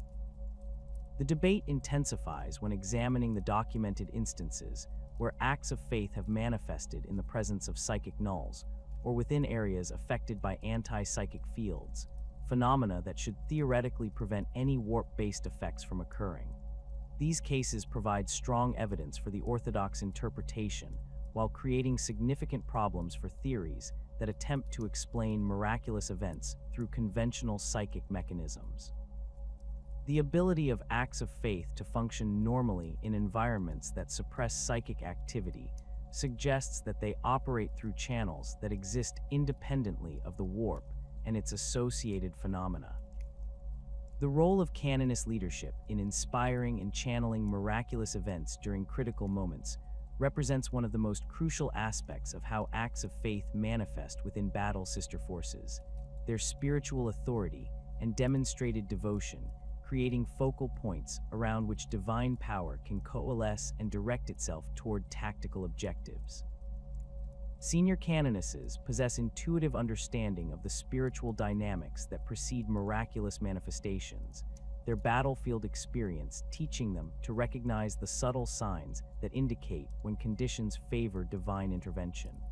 This knowledge allows them to position their forces and time their attacks to maximize the probability of beneficial acts of faith occurring at decisive moments.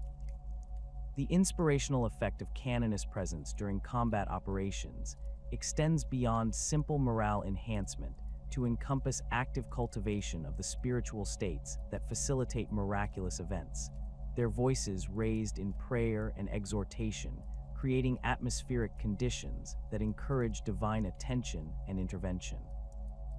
The sight of a canoness advancing fearlessly into enemy fire while chanting litanies of faith creates powerful psychological effects among her subordinates, their confidence in her spiritual authority translating into increased receptivity to the Emperor's influence.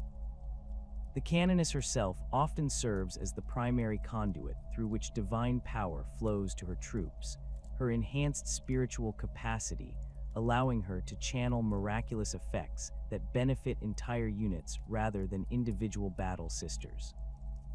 The tactical coordination of acts of faith requires sophisticated understanding of both military doctrine and theological principles, as canonesses must balance the unpredictable nature of divine intervention with the practical requirements of battlefield command and control.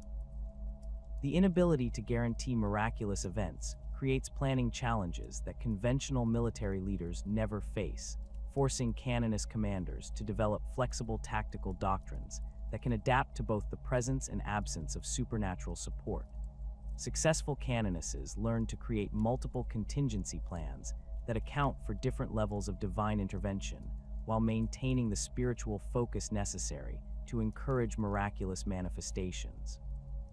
The timing of crucial acts of faith often coincides with moments of supreme tactical importance, divine intervention arriving precisely when conventional military solutions prove inadequate to achieve essential objectives.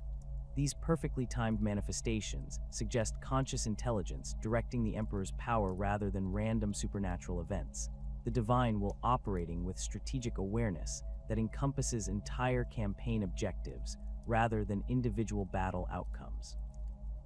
Canonesses report experiencing intuitive insights during these critical moments, their tactical decisions guided by wisdom that exceeds their personal knowledge and experience. The documentation of miraculous events within Adepta Sororitas archives creates comprehensive records that serve both historical and theological purposes, preserving detailed accounts of divine interventions for future study, while providing inspiration and guidance for battle sisters facing similar challenges. These records include witness testimonies from multiple sources, tactical analyses of battlefield conditions that preceded miraculous events, and theological commentaries that explore the spiritual significance of each documented intervention. The archives maintained at major convent facilities contain thousands of verified acts of faith spanning millennia of Adepta Sororitas service, their accumulated testimony providing overwhelming evidence for the reality of divine intervention within imperial military operations. The verification process for documented acts of faith involves extensive investigation by teams of canonesses, Ecclesiarchy theologians, and occasionally representatives from the Inquisition who possess the authority and expertise necessary to distinguish genuine miraculous events from misidentified natural phenomena or deliberate fabrication. These investigations examine physical evidence, interview witnesses, and conduct detailed analyses of battlefield conditions to establish the supernatural nature of reported events. The rigorous standards applied during these inquiries ensure that only genuine acts of faith receive official recognition and inclusion within sacred archives. The psychological impact of witnessing acts of faith extends far beyond their immediate tactical benefits to create lasting effects on the spiritual development and combat effectiveness of battle sister forces. Their direct exposure to divine power reinforcing their faith while providing tangible proof of the Emperor's continued protection and guidance. Veterans who have witnessed multiple miraculous events develop enhanced spiritual sensitivity that allows them to recognize the subtle signs that precede divine intervention, their experience creating informal networks of knowledge that improve unit coordination during critical moments. The inspirational effect of acts of faith on Imperial Guard regiments and other allied forces operating alongside battle sister units creates force multiplication effects that extend the tactical benefits of miraculous events far beyond their immediate recipients. The visible demonstration of divine favor, encouraging enhanced performance among troops who might otherwise falter in the face of overwhelming odds. The sight of battle sisters walking unharmed through enemy fire or achieving impossible feats of accuracy creates psychological shockwaves that ripple through entire battlefields, enemy morale collapsing, while allied forces surge forward with renewed confidence in ultimate victory. The strategic implications of acts of faith influence Adepta Sororitas' deployment patterns and operational doctrine throughout the galaxy. Their unique ability to achieve tactical objectives through divine intervention, making them invaluable assets during campaigns where conventional military solutions prove inadequate. High Command recognizes the special capabilities that battle sister forces bring to critical operations, their deployment often serving as insurance against the possibility that normal tactical approaches might fail to achieve essential objectives. The unpredictable nature of miraculous manifestations prevents their systematic exploitation as tactical weapons, but their documented history of occurring during moments of supreme need makes battle sister presence a crucial factor in planning high-stakes military operations. The convent prioress on Terra stands as the supreme bastion of Adepta Sororitas' power, its towering spires rising from the sacred soil of humanity's birthworld like prayers made manifest in blessed stone and sanctified adamantium. Located within the sprawling urban maze of Terra's continental hive cities, the convent occupies a position of unparalleled strategic and spiritual significance that reflects its role as the primary seat of battle sister authority throughout the galaxy. The massive complex stretches across dozens of square kilometers, its fortress monastery architecture combining the defensive requirements of a military installation with the devotional grandeur appropriate to one of the Imperium's most sacred sites. The construction of the convent prioress began during the immediate aftermath of the Age of Apostasy, when Sebastian Thor's reforms required the creation of permanent facilities capable of housing and training the newly established Adepta Sororitas. The site chosen for this monumental undertaking possessed deep historical significance, having served as a place of worship since the earliest days of imperial expansion when the emperor himself walked among his people. Ancient foundations dating to the Age of Strife lie buried beneath the convent's current structure, their blessed stones incorporated into the newer construction to create continuity between past and present devotion. The architectural design of the convent prioress reflects the dual nature of the Adepta Sororitas as both military force and religious order, its soaring cathedral spires balanced by massive defensive walls that could withstand siege warfare from the most determined enemies. The outer perimeter features multiple layers of fortification, each ring of walls incorporating advanced defensive systems, alongside traditional battlements where battle sisters maintain constant vigil against potential threats.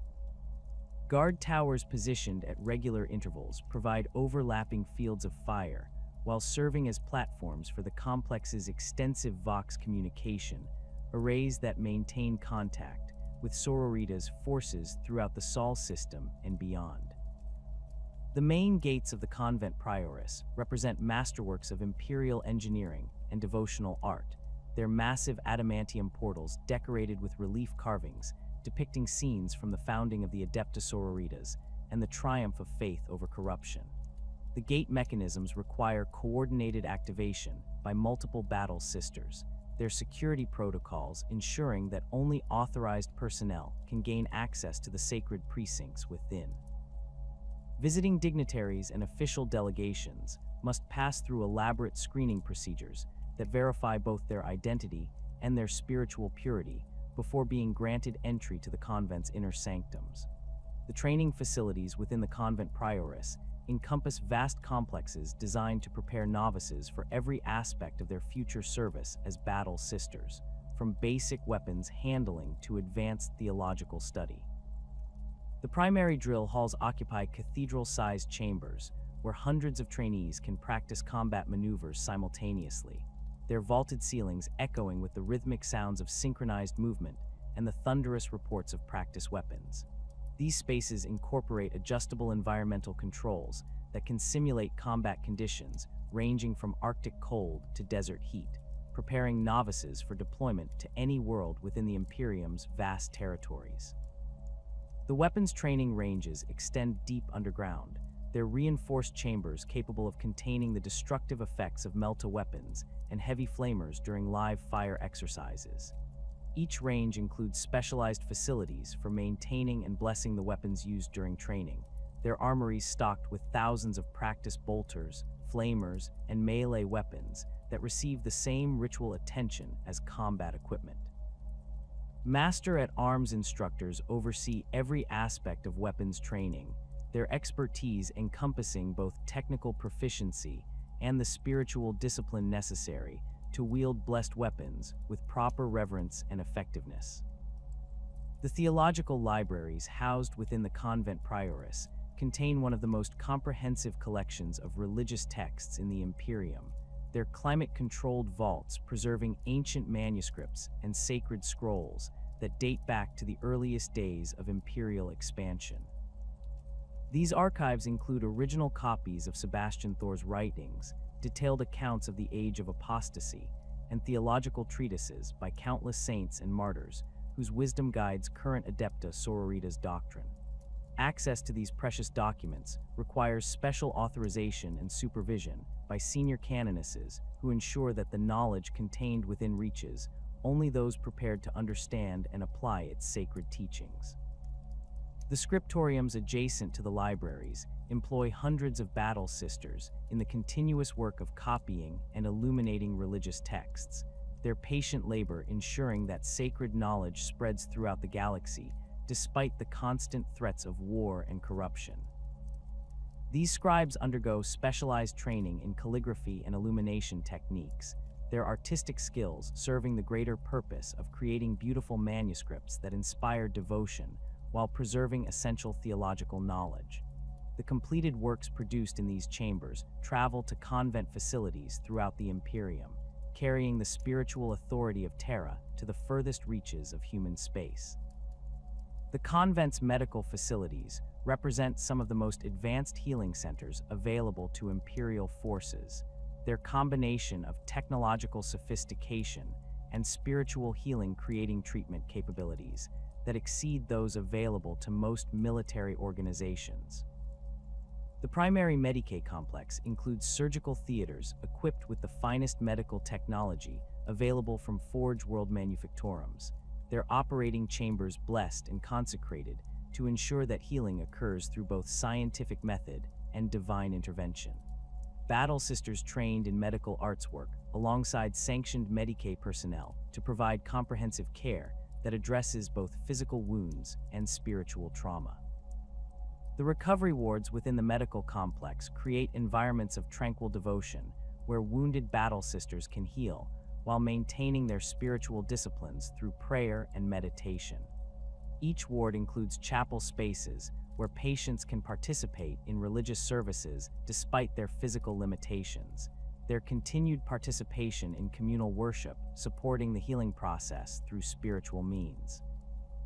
The walls display inspiring artwork depicting scenes of divine healing and miraculous recovery, their imagery reinforcing the belief that faith itself serves as medicine for both body and soul. The administrative headquarters of the Adepta Sororitas occupy the central spires of the convent prioress, their offices and meeting chambers serving as the nerve center for operations spanning the entire galaxy. The Canoness Superior, who leads the organization, maintains her primary residence within these towers, her quarters combining the austere simplicity appropriate to religious life with the security measures necessary for someone wielding such significant authority. Communication centers within these facilities maintain constant contact with battle sister forces throughout Imperial space, their Vox arrays and astropathic chambers processing thousands of reports and orders daily. The strategic planning chambers where senior canonesses coordinate major operations feature massive holographic displays capable of showing tactical situations across multiple star systems simultaneously, their advanced technology allowing real-time coordination of forces separated by vast interstellar distances. These facilities incorporate both standard Imperial military equipment and specialized systems designed specifically for Adepta Sororitas' operational requirements, their integration creating command capabilities that rival those available to Space Marine Chapter headquarters or Imperial Guard High Command installations. The Convent Sanctorum on Ophelia 7 serves as the secondary major stronghold of the Adepta Sororitas, its massive complex rivaling the convent prioress in both size and significance, while maintaining its own distinct character, shaped by the unique spiritual atmosphere of one of the Imperium's most important shrine worlds. The planet's surface bears the scars of countless pilgrimages, its ancient landscapes transformed by millennia of devotional construction that has created a world-spanning network of cathedrals, shrines, and holy sites. The Convent Sanctorum occupies a position of prominence within this sacred geography, its towering structures visible from orbit as they rise above the surrounding religious complexes. The selection of Ophelia 7 as the site for the secondary convent reflected both strategic and spiritual considerations, the planet's location within the segmentum solar providing excellent access to multiple sectors where Adepta Sororitas forces conduct regular operations. The world's established infrastructure of shrine complexes and pilgrimage facilities provided existing frameworks that could be expanded and modified to meet the specific requirements of battle sister training and deployment. The spiritual significance of conducting operations from such a sacred location reinforces the religious nature of the Adepta Sororitas' mission, while providing constant inspiration for the battle sisters stationed there. The recruitment facilities at the Convent Sanctorum process thousands of potential candidates annually, their selection procedures drawing from populations across dozens of worlds within the surrounding sectors. The planet's reputation as a center of Imperial faith attracts exceptional candidates whose devotion and spiritual development exceed the standards found on most Imperial worlds, creating recruitment pools of unusually high quality. The selection trials conducted at Ophelia 7 incorporate elements unique to the planet's sacred environment, with candidates demonstrating their faith through pilgrimages to local shrines and participation in religious ceremonies that test both physical endurance and spiritual commitment. The training regimens at the Convent Sanctorum incorporate the planet's diverse religious sites into their curriculum, with novices conducting combat exercises within ancient shrine complexes, while learning to fight effectively in environments filled with priceless religious artifacts and sacred architecture. These training scenarios prepare battle sisters for the reality of defending holy sites against enemy attack, their exercises emphasizing the protection of religious treasures while maintaining tactical effectiveness. The psychological benefits of training in genuinely sacred locations create spiritual connections that enhance combat performance when battle sisters deploy to defend other shrine worlds throughout the galaxy.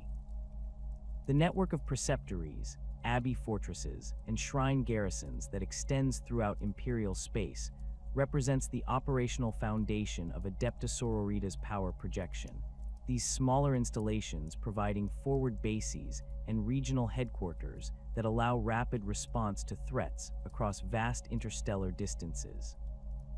Each preceptory serves multiple functions within the broader organizational structure, combining training facilities for local recruitment with garrison forces capable of responding to regional emergencies.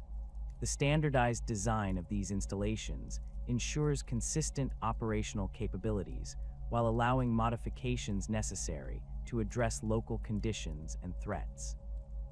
The typical preceptory complex occupies several square kilometers of fortified terrain, its defensive walls incorporating both traditional battlements and advanced weapon systems capable of repelling attacks by everything from cultist mobs to organized military forces. The central keep houses command facilities and communications equipment that maintain contact with higher headquarters while coordinating operations throughout the surrounding region. Living quarters for resident battle sisters combine the austere simplicity of monastic cells with the security measures necessary for military personnel operating in potentially hostile environments.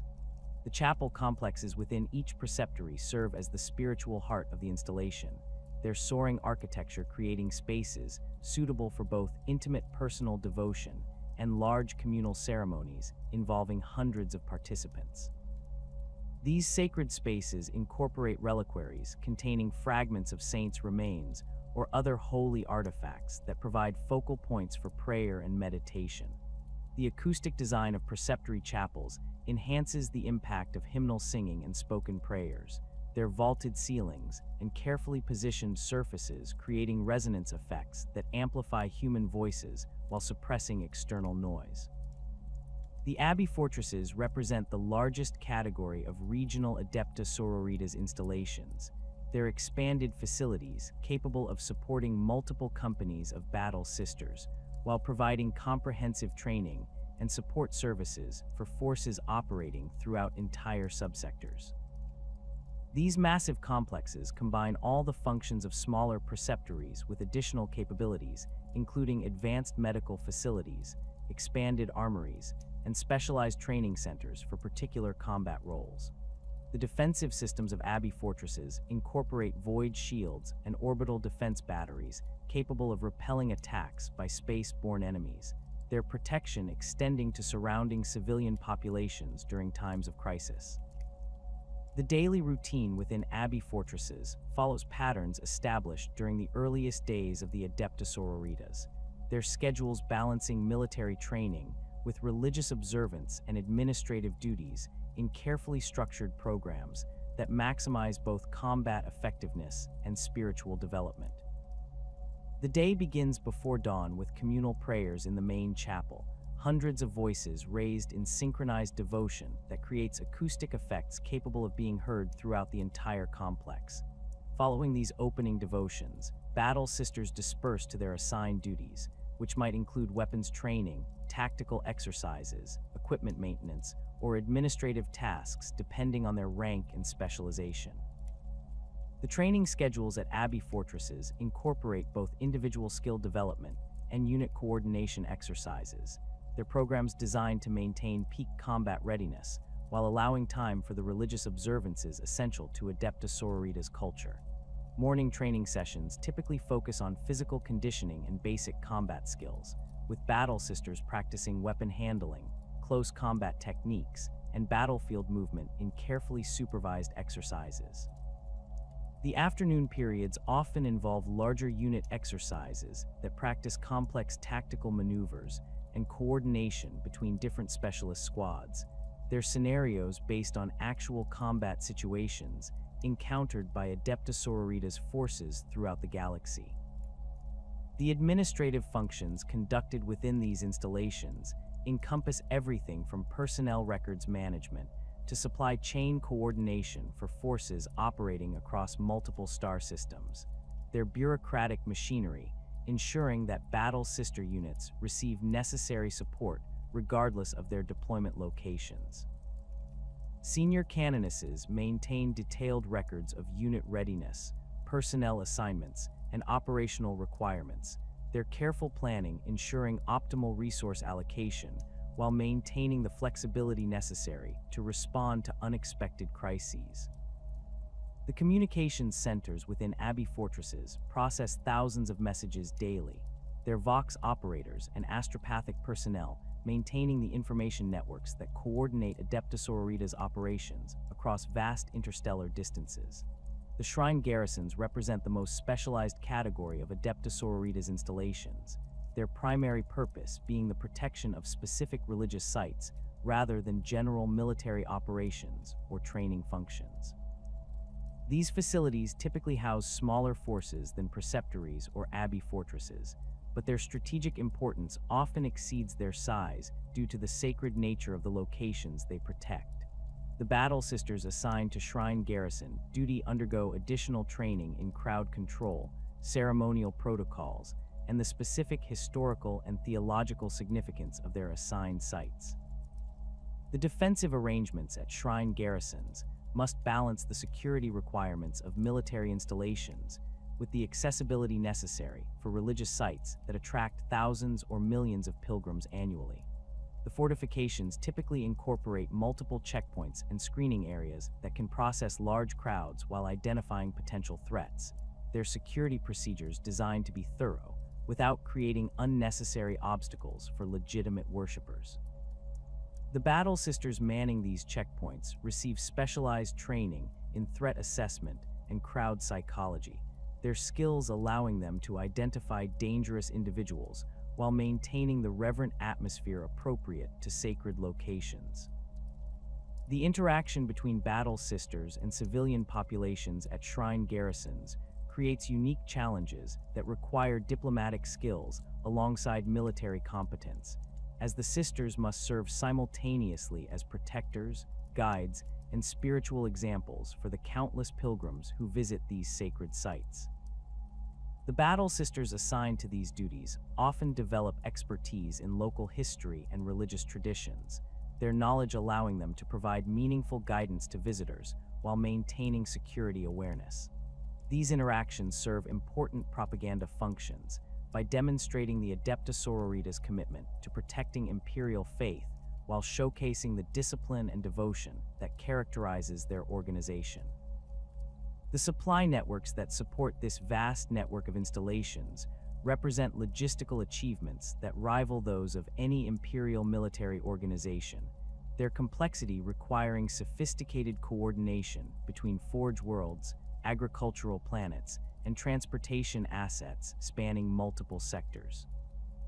The specialized equipment requirements of Battle Sister forces create unique supply challenges, as their blessed weapons and consecrated armor require materials and manufacturing processes unavailable through standard Imperial Guard supply channels.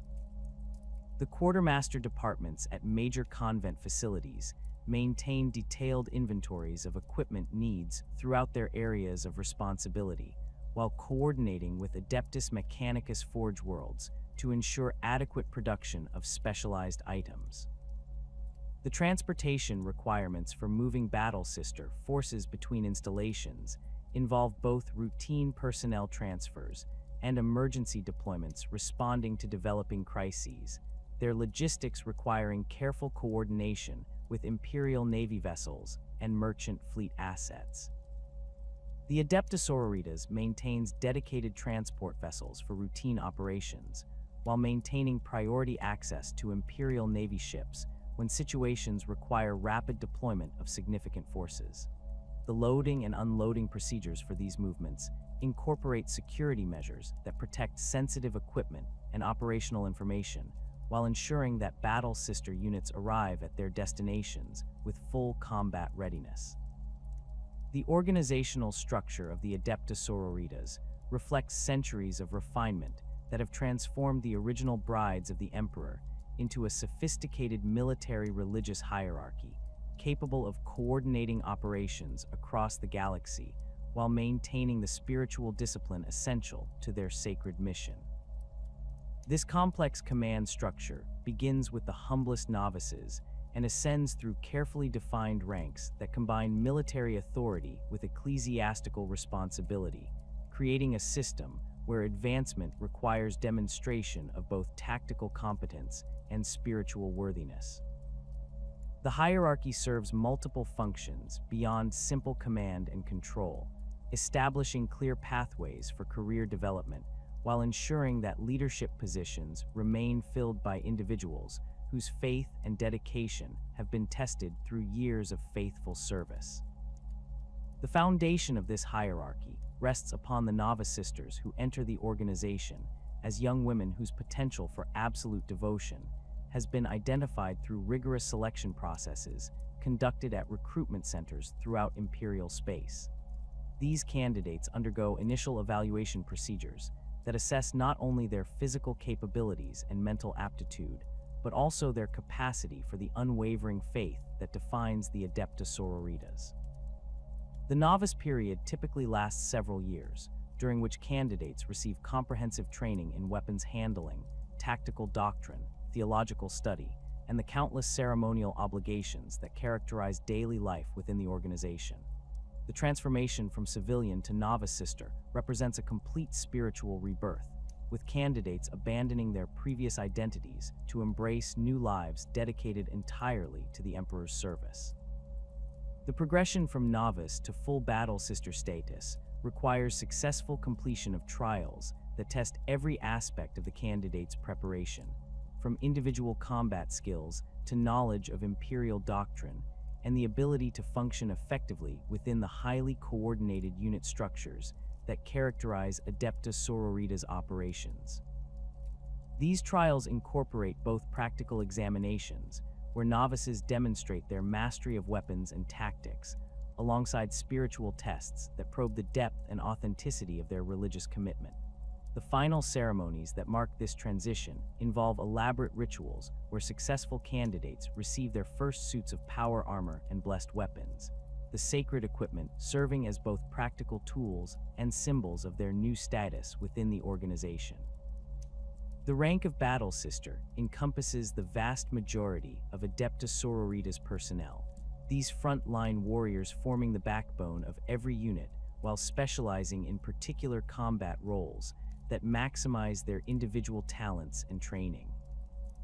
Battle Sisters serve in standard squads equipped with bolters and close combat weapons, their tactical flexibility allowing them to engage effectively against most enemy types while maintaining the unit cohesion essential to Adepta Sororitas combat doctrine.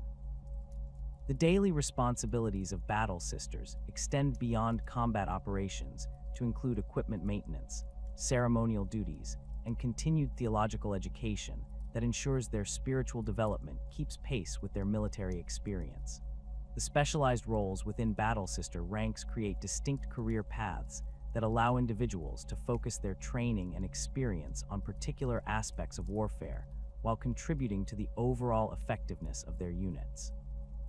Dominion squads represent the close assault specialists of the Adepta Sororitas, their training emphasizing rapid movement and devastating short-range firepower that can overwhelm enemy positions through concentrated applications of blessed flame and bolt rounds.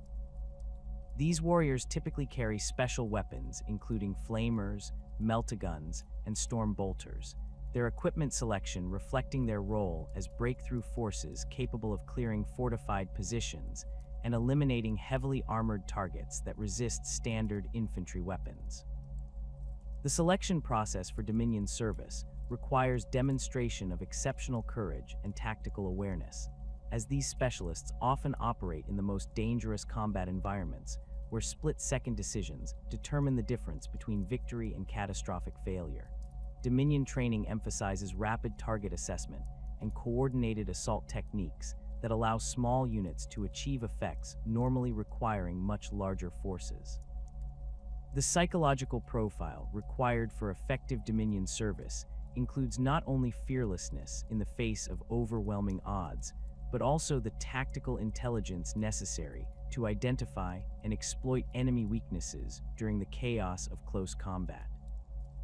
Retributor squads fulfill the heavy weapons role within Adepta Sororitas forces, their specialized training focusing on the operation and maintenance of devastating weapon systems, including heavy bolters, multi-meltas, and heavy flamers that provide long-range fire support for advancing battle sister units. The selection criteria for retributor service emphasize physical strength and technical aptitude alongside the spiritual discipline common to all battle sisters, as these weapons require both the physical capability to operate heavy equipment and the mechanical knowledge necessary to maintain complex systems under field conditions. Retributor training includes extensive marksmanship instruction that develops the precision necessary to engage targets at extreme ranges while avoiding collateral damage to nearby friendly forces. The tactical deployment of retributor squads requires careful coordination with other unit types, their heavy weapons providing covering fire that suppresses enemy positions while battle sister squads advance to assault range. The positioning of these heavy weapon teams often determines the outcome of entire engagements, their fields of fire controlling key terrain features, while their devastating firepower eliminates threats that might otherwise halt friendly advances. Retributor squads frequently operate from static positions that maximize their weapons' effectiveness while providing protection against enemy counter-fire, their defensive positions becoming focal points around which entire battle plans revolve. Seraphim squads represent perhaps the most visually distinctive specialists within the Adepta Sororitas, their jump pack equipment allowing rapid deployment across battlefields, while their twin-bolt pistols provide devastating firepower during aerial assaults. The training required for Seraphim service encompasses both the technical skills necessary to operate jump pack systems safely and the tactical expertise required to coordinate three-dimensional maneuvers that exploit the vertical dimension of combat environments. The physical demands of jump pack operations require exceptional conditioning and spatial awareness, as Seraphim must maintain combat effectiveness while managing the complex flight dynamics of powered armor systems operating in diverse gravitational and atmospheric conditions. The tactical applications of Seraphim mobility create opportunities that remain unavailable to ground-bound forces, their ability to rapidly redeploy across battlefields allowing them to exploit enemy weaknesses and respond to developing threats with unprecedented speed. Seraphim squads often serve as rapid reaction forces that can reinforce threatened positions or exploit breakthrough opportunities created by other units, their mobility making them invaluable assets during fluid combat situations where conventional forces might arrive too late to affect outcomes. The psychological impact of Seraphim assaults extends beyond their immediate tactical effects, as the sight of armored angels descending from above creates powerful morale effects among both friendly and enemy forces. The progression from specialized battle sister roles to leadership positions requires demonstration of not only tactical competence, but also the spiritual authority necessary to inspire and coordinate the actions of other battle sisters during the stress of combat operations. The rank of Sister Superior represents the first level of formal command responsibility, these junior leaders typically commanding squads of 10 to 15 battle sisters, while serving as the primary interface between frontline personnel and higher command echelons. Sister Superiors receive additional training in tactical planning, personnel management, and the ceremonial protocols that reinforce unit cohesion through shared religious observance.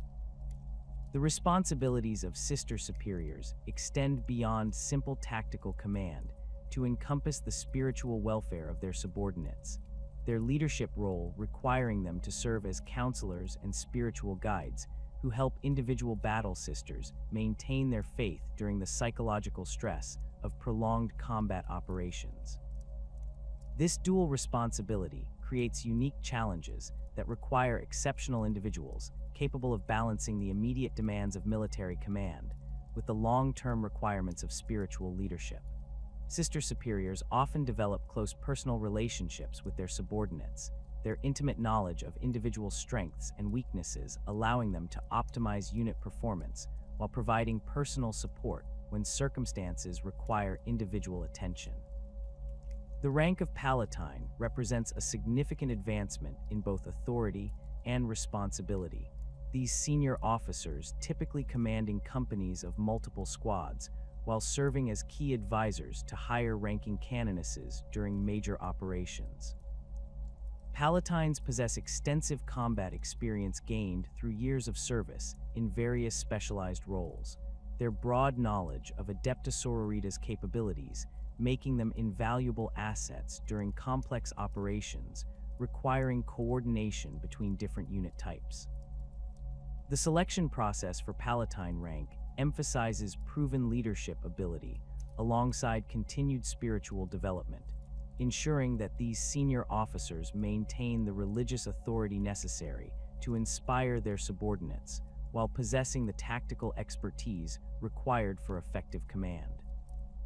Palatine responsibilities include operational planning for company-level forces, coordination with allied Imperial units during joint operations, and the administrative duties necessary to maintain unit readiness across extended deployment periods.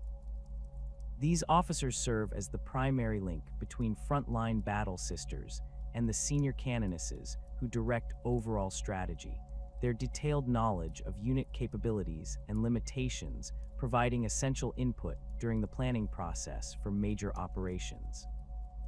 Palatines often specialize in particular types of operations based on their experience and aptitude, with some focusing on urban warfare, while others develop expertise in siege operations or campaigns against specific enemy types. The exalted position of Canoness represents the pinnacle of achievement within the Adepta Sororitas hierarchy, these senior commanders wielding authority that encompasses both military operations and spiritual guidance for thousands of battle sisters serving across multiple star systems.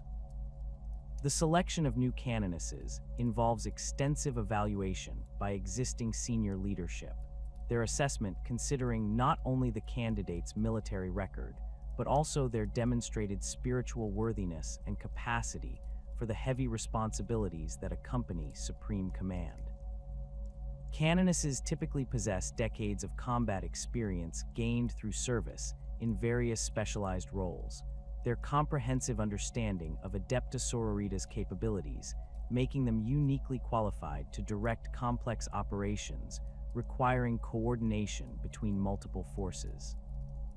The authority wielded by canonesses extends far beyond simple military command to encompass significant influence within the broader imperial hierarchy, their spiritual authority recognized by other imperial institutions, including the Astra Militarum, Imperial Navy, and even Space Marine chapters when circumstances require joint operations.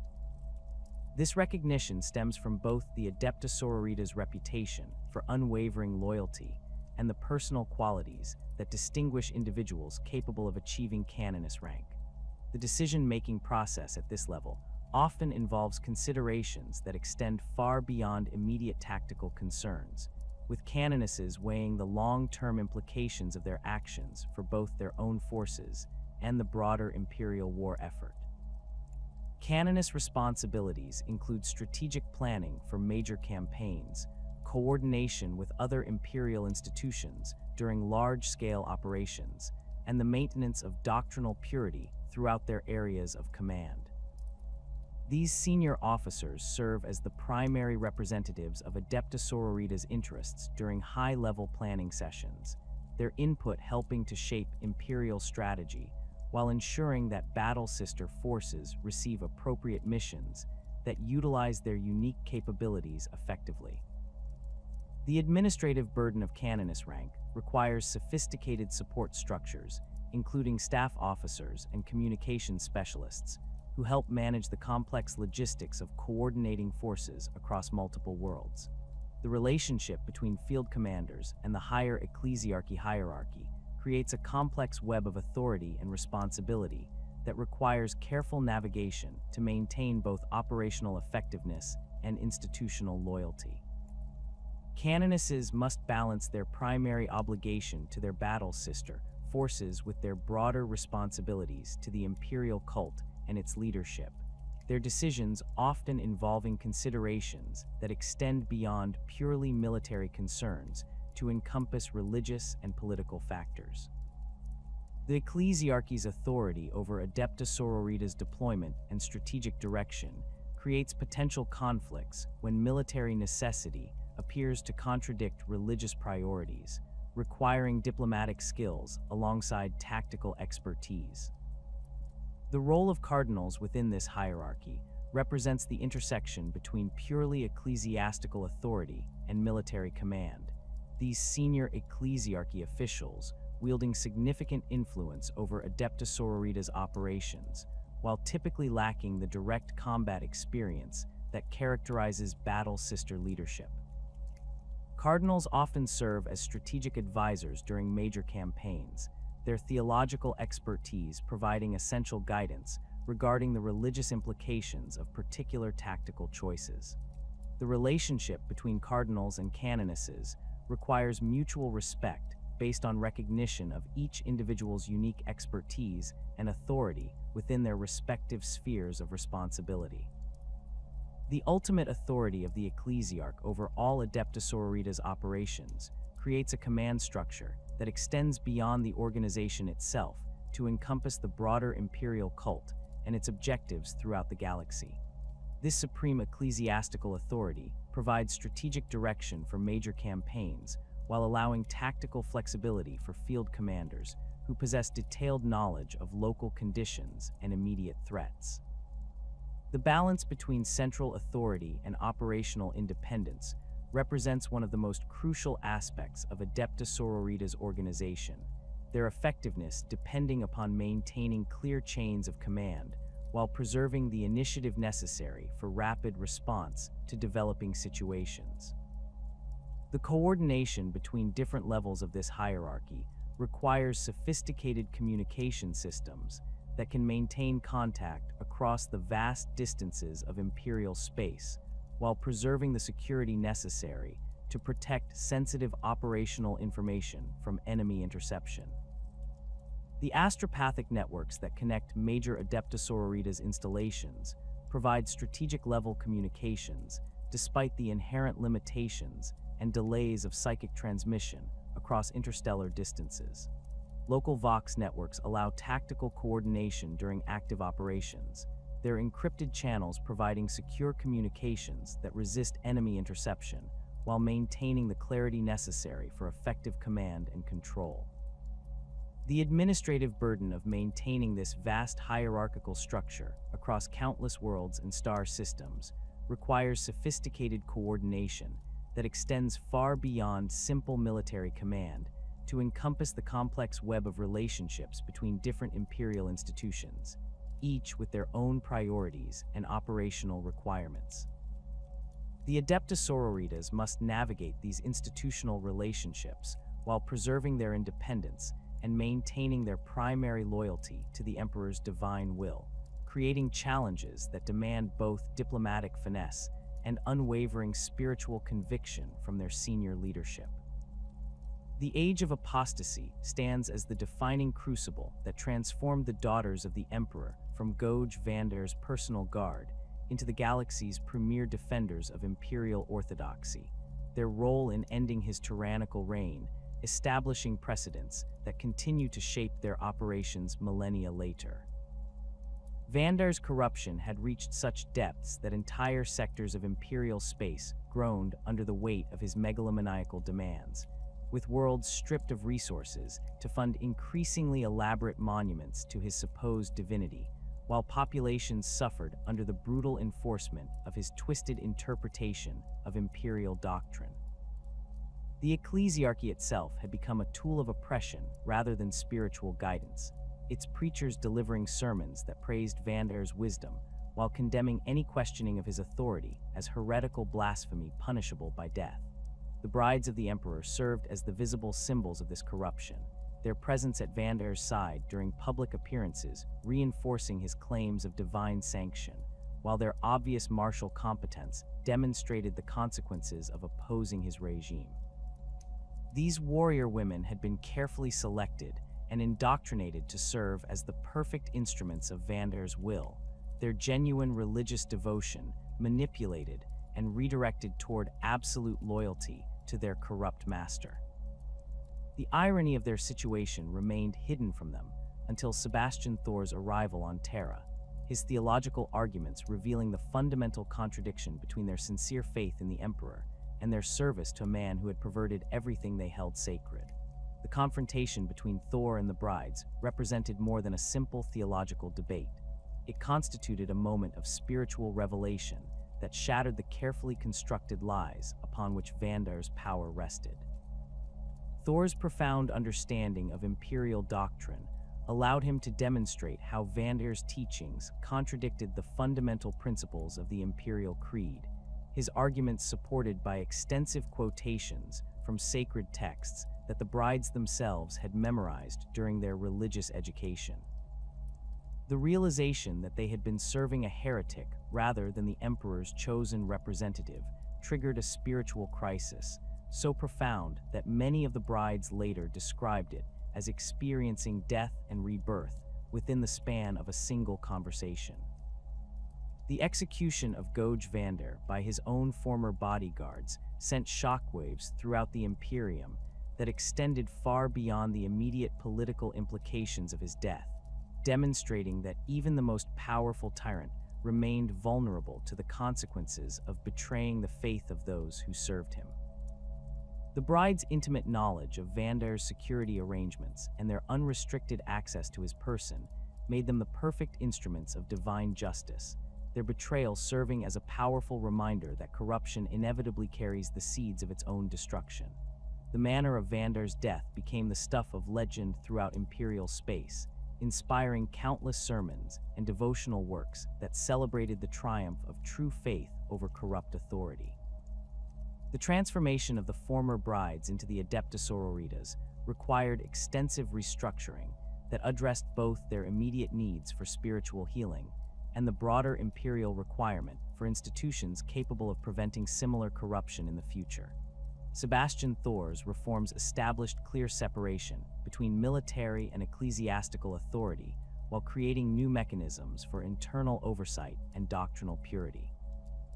The newly formed Battle Sisters received extensive retraining that emphasized their direct service to the Emperor rather than any mortal representative, their loyalty redirected toward the divine will itself rather than earthly authorities who might prove fallible. The establishment of the convent prioress and convent sanctorum provided the institutional foundation necessary to transform individual acts of redemption into a galaxy-spanning organization capable of defending imperial faith against all threats. These massive complexes served as both training centers and symbols of the new order, their construction demonstrating the Imperium's commitment to preventing another age of apostasy through the creation of institutions dedicated to maintaining doctrinal purity. The recruitment and training programs established at these facilities created standardized procedures that could produce battle sisters with consistent capabilities and unwavering loyalty regardless of their worlds of origin. The defense of Armageddon during the multiple orc invasions that have plagued that world demonstrates the Adepta Sororitas' ability to coordinate effectively with other Imperial forces while maintaining their distinctive combat doctrine and spiritual authority. The industrial significance of Armageddon makes it a prime target for Orc-Waz seeking the massive quantities of scrap metal and mechanical components necessary to fuel their war machines, while its strategic position controlling key shipping lanes ensures that its loss would have catastrophic implications for Imperial logistics throughout the surrounding sectors. The planet's hive cities and massive industrial complexes create urban warfare environments that favor the Adepta Sororitas' coordinated assault tactics and their expertise in close-quarters combat. The First War for Armageddon saw Battle Sister forces deployed in support roles, alongside Imperial Guard regiments and Space Marine companies, their flamers proving particularly effective against orc mobs attempting to storm Hive city defensive positions. The sisters' disciplined volleys and coordinated movements created killing fields that channeled orc assaults into predetermined zones where concentrated firepower could achieve maximum effect. Their blessed weapons proved especially effective against orc technology, the spiritual enhancement of their ammunition causing catastrophic failures in enemy equipment, while their flamers created psychological effects that disrupted even the fearless orc advance. The coordination between Adepta Sororitas forces and Imperial Guard regiments during the Armageddon campaigns required careful management of different tactical doctrines and command structures, with battle sister canonesses working alongside guard colonels to develop integrated defense plans that maximize the strengths of both force types. The sisters' superior individual training and equipment made them ideal for spearhead assaults and critical point defense, while the guards' numerical superiority and heavy weapon support provided the firepower necessary to hold extended defensive lines. The mutual respect that developed between these forces during prolonged combat operations created working relationships that served as models for future joint operations throughout Imperial space. The involvement of Space Marine chapters in the Armageddon campaigns created more complex coordination challenges, as the Astartes' independent command structure and specialized capabilities required different approaches to joint operations.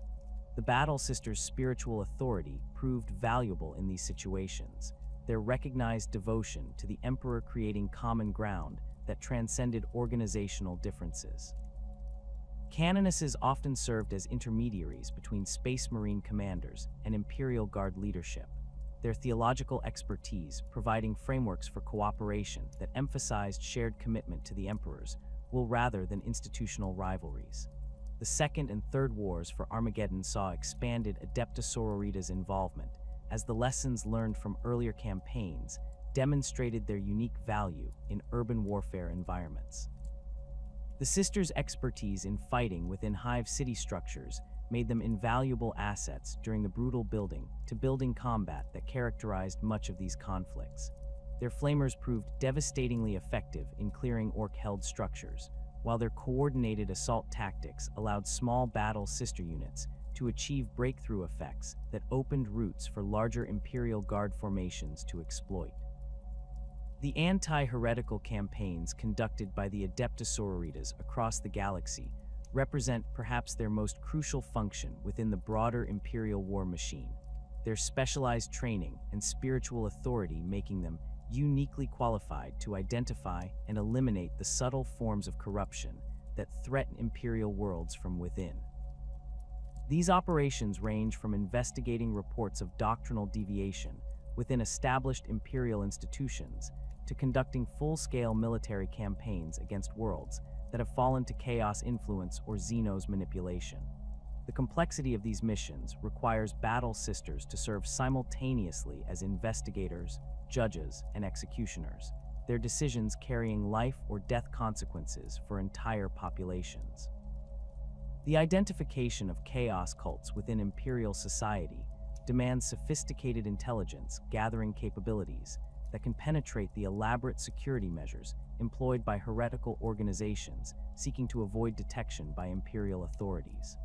Battle sisters assigned to these investigations often operate under deep cover for months or years, their training in theological doctrine allowing them to identify subtle signs of corruption that might escape notice by conventional investigators. The patient accumulation of evidence required for these operations tests both the tactical skills and spiritual discipline of the battle sisters involved, as they must resist the corrupting influence of prolonged exposure to heretical materials while gathering the proof necessary to justify decisive action.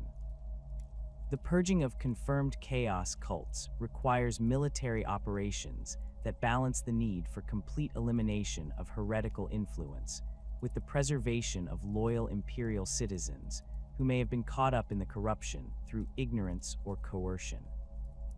Battle sister forces excel in these complex urban operations, their training in discriminating between genuine threats and innocent bystanders allowing them to conduct surgical strikes that eliminate cult leadership while minimizing collateral damage. The psychological impact of these operations extends far beyond their immediate tactical effects, as the visible demonstration of Imperial justice serves as a powerful deterrent against future heretical activity. The threat posed by genestealer infiltrations represents one of the most insidious challenges facing Imperial worlds, as these xenos creatures can remain undetected for generations, while gradually subverting entire populations through their alien influence.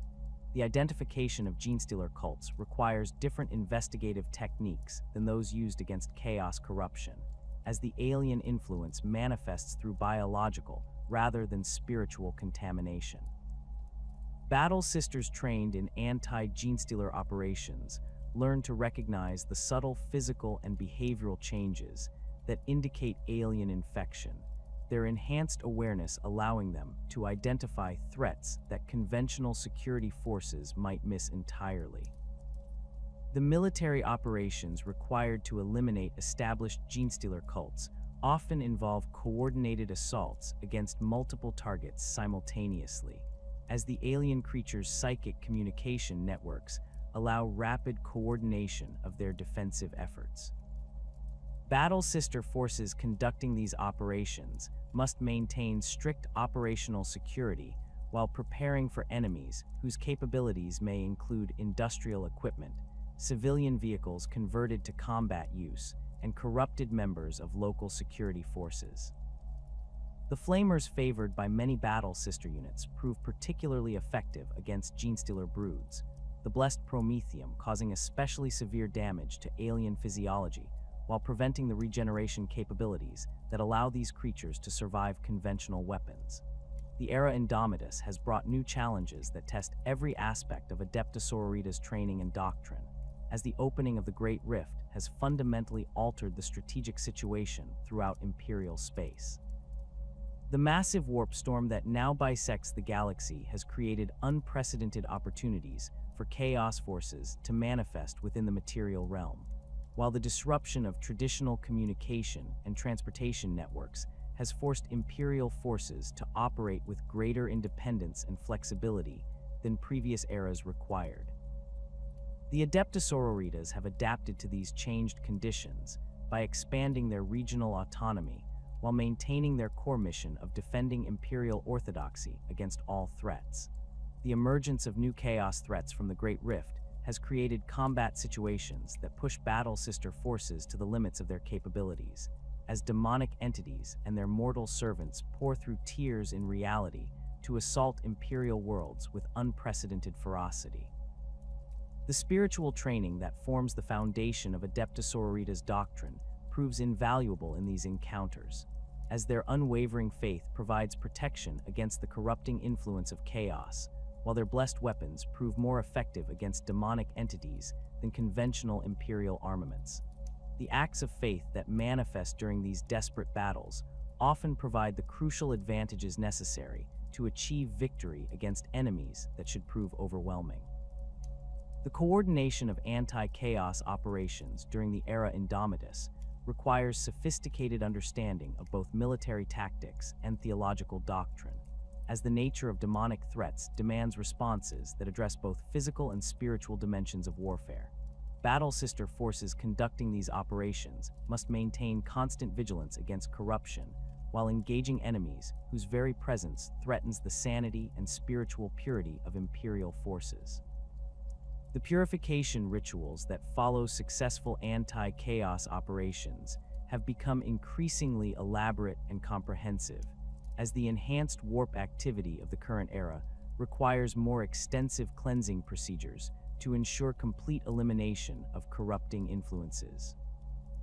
The defense of shrine worlds against chaos incursions represents one of the most critical missions assigned to Adepta Sororitas forces during the current era, as these sacred locations serve as focal points for Imperial faith that must be preserved against all threats. The symbolic significance of these worlds makes them prime targets for chaos forces seeking to strike devastating blows against Imperial morale, while their spiritual significance provides additional protection through the accumulated faith of countless pilgrims and worshippers. Battle Sister garrisons assigned to Shrine World defense must balance the security requirements of military installations with the accessibility necessary for religious sites that serve millions of faithful visitors. The tactical challenges of defending shrine worlds against chaos assault require innovative approaches that protect sacred sites while maintaining effective fields of fire and defensive positions. The presence of countless religious artifacts and architectural treasures creates additional complications, as conventional defensive measures might cause irreparable damage to irreplaceable cultural and spiritual resources. Battle sister forces have developed specialized tactics that utilize the unique terrain features of shrine worlds while preserving their sacred character, creating defensive plans that transform religious complexes into fortress systems without compromising their spiritual significance. The psychological warfare aspects of chaos assaults against shrine worlds create additional challenges that extend beyond conventional military considerations, as enemy forces specifically target the faith and morale of defending forces through displays of corruption and blasphemy designed to shake spiritual conviction. The unwavering faith of battle sister defenders provides crucial resistance against these psychological attacks, while their visible devotion inspires confidence among civilian populations and allied imperial forces. The sight of battle sisters maintaining their religious observances even during active combat operations creates powerful morale effects that help sustain defensive efforts through prolonged sieges and desperate battles.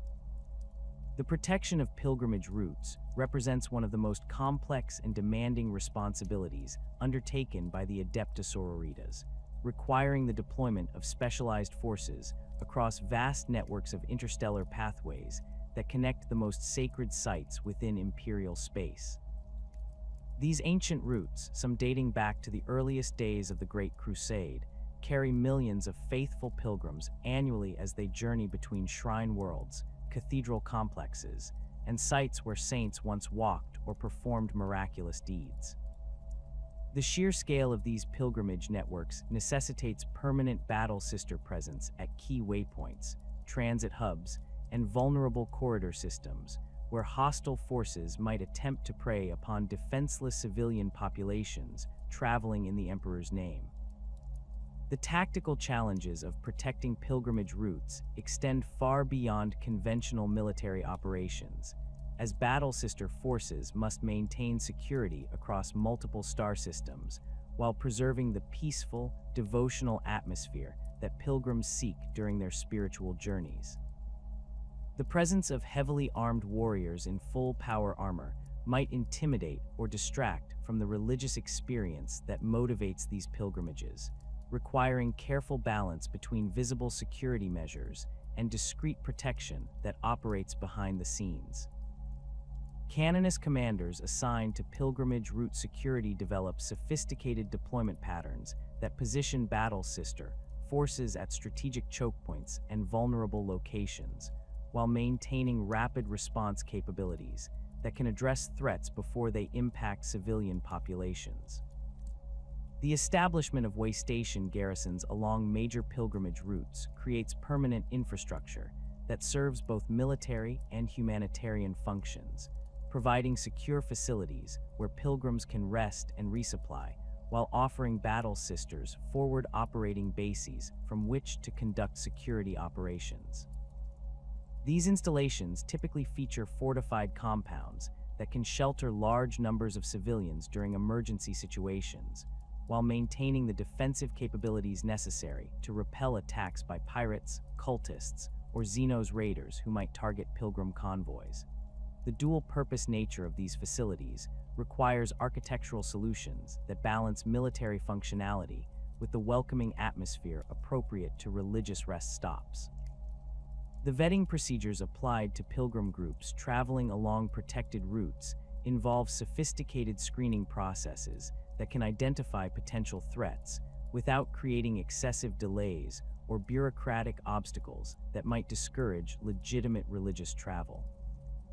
Battle sister personnel trained in crowd assessment and threat identification maintain observation posts at major transit points, their enhanced awareness allowing them to spot suspicious individuals or groups whose behavior patterns suggest hostile intent. The challenge lies in distinguishing between genuine pilgrims whose devotion might manifest in unusual ways and actual infiltrators seeking to exploit pilgrimage routes for nefarious purposes.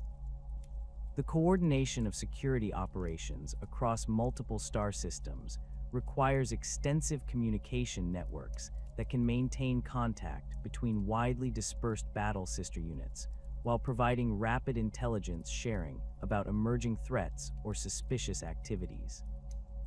The astropathic relay stations that support these communications often become targets themselves, as enemy forces recognize that disrupting Imperial communications can create opportunities for successful attacks against isolated pilgrim convoys.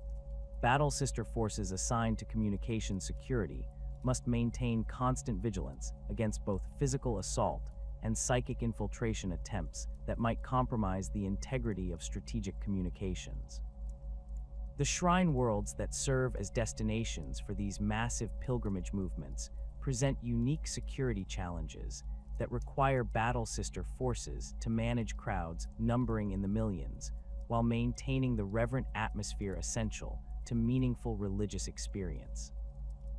The planetary infrastructure of major shrine worlds has evolved over millennia to accommodate these vast influxes of visitors, with spaceports, transportation networks, and accommodation facilities designed to process enormous numbers of pilgrims efficiently while preserving their safety and spiritual focus. Battle sister garrisons on these worlds must coordinate with local authorities and civilian organizations to ensure smooth operations, while maintaining readiness to respond to any threats that might emerge from within the pilgrim populations or from external sources. The management of religious festivals and major ceremonial events creates temporary security challenges that constrain even the most comprehensive defensive preparations, as these occasions attract pilgrim numbers that can exceed normal populations by orders of magnitude. The Festival of the Emperor's Ascension, celebrated across the galaxy during the anniversary of his internment upon the Golden Throne, generates pilgrimage movements so vast that entire sectors must coordinate their transportation and security resources to accommodate the faithful masses seeking to participate in communal worship. Battle sister forces deploy in massive numbers during these events, their presence both protecting the celebrations and serving as inspiring examples of devotion that enhance the spiritual impact of these gatherings. The educational missions undertaken by the Adepta Sororitas extend far beyond simple military chaplaincy to encompass comprehensive programs designed to spread knowledge of the Imperial Creed to populations whose understanding of proper doctrine may have been corrupted by isolation, xenos influence, or heretical contamination. These missionary operations require battle sisters to serve simultaneously as teachers, investigators, and potential enforcers, their presence demonstrating both the benevolent and militant aspects of Imperial faith. The selection of battle sisters for educational duties requires individuals who possess not only extensive theological knowledge, but also the diplomatic skills necessary to work effectively with civilian populations, who may initially view armed warriors with suspicion or fear. The curriculum development for these educational programs draws upon centuries of accumulated experience in identifying and correcting the most common forms of doctrinal deviation found throughout Imperial space. Battle sisters assigned to missionary work carry comprehensive libraries of approved texts, devotional materials, and instructional aids designed to address specific theological errors while providing positive alternatives that channel religious enthusiasm toward orthodox expressions of faith.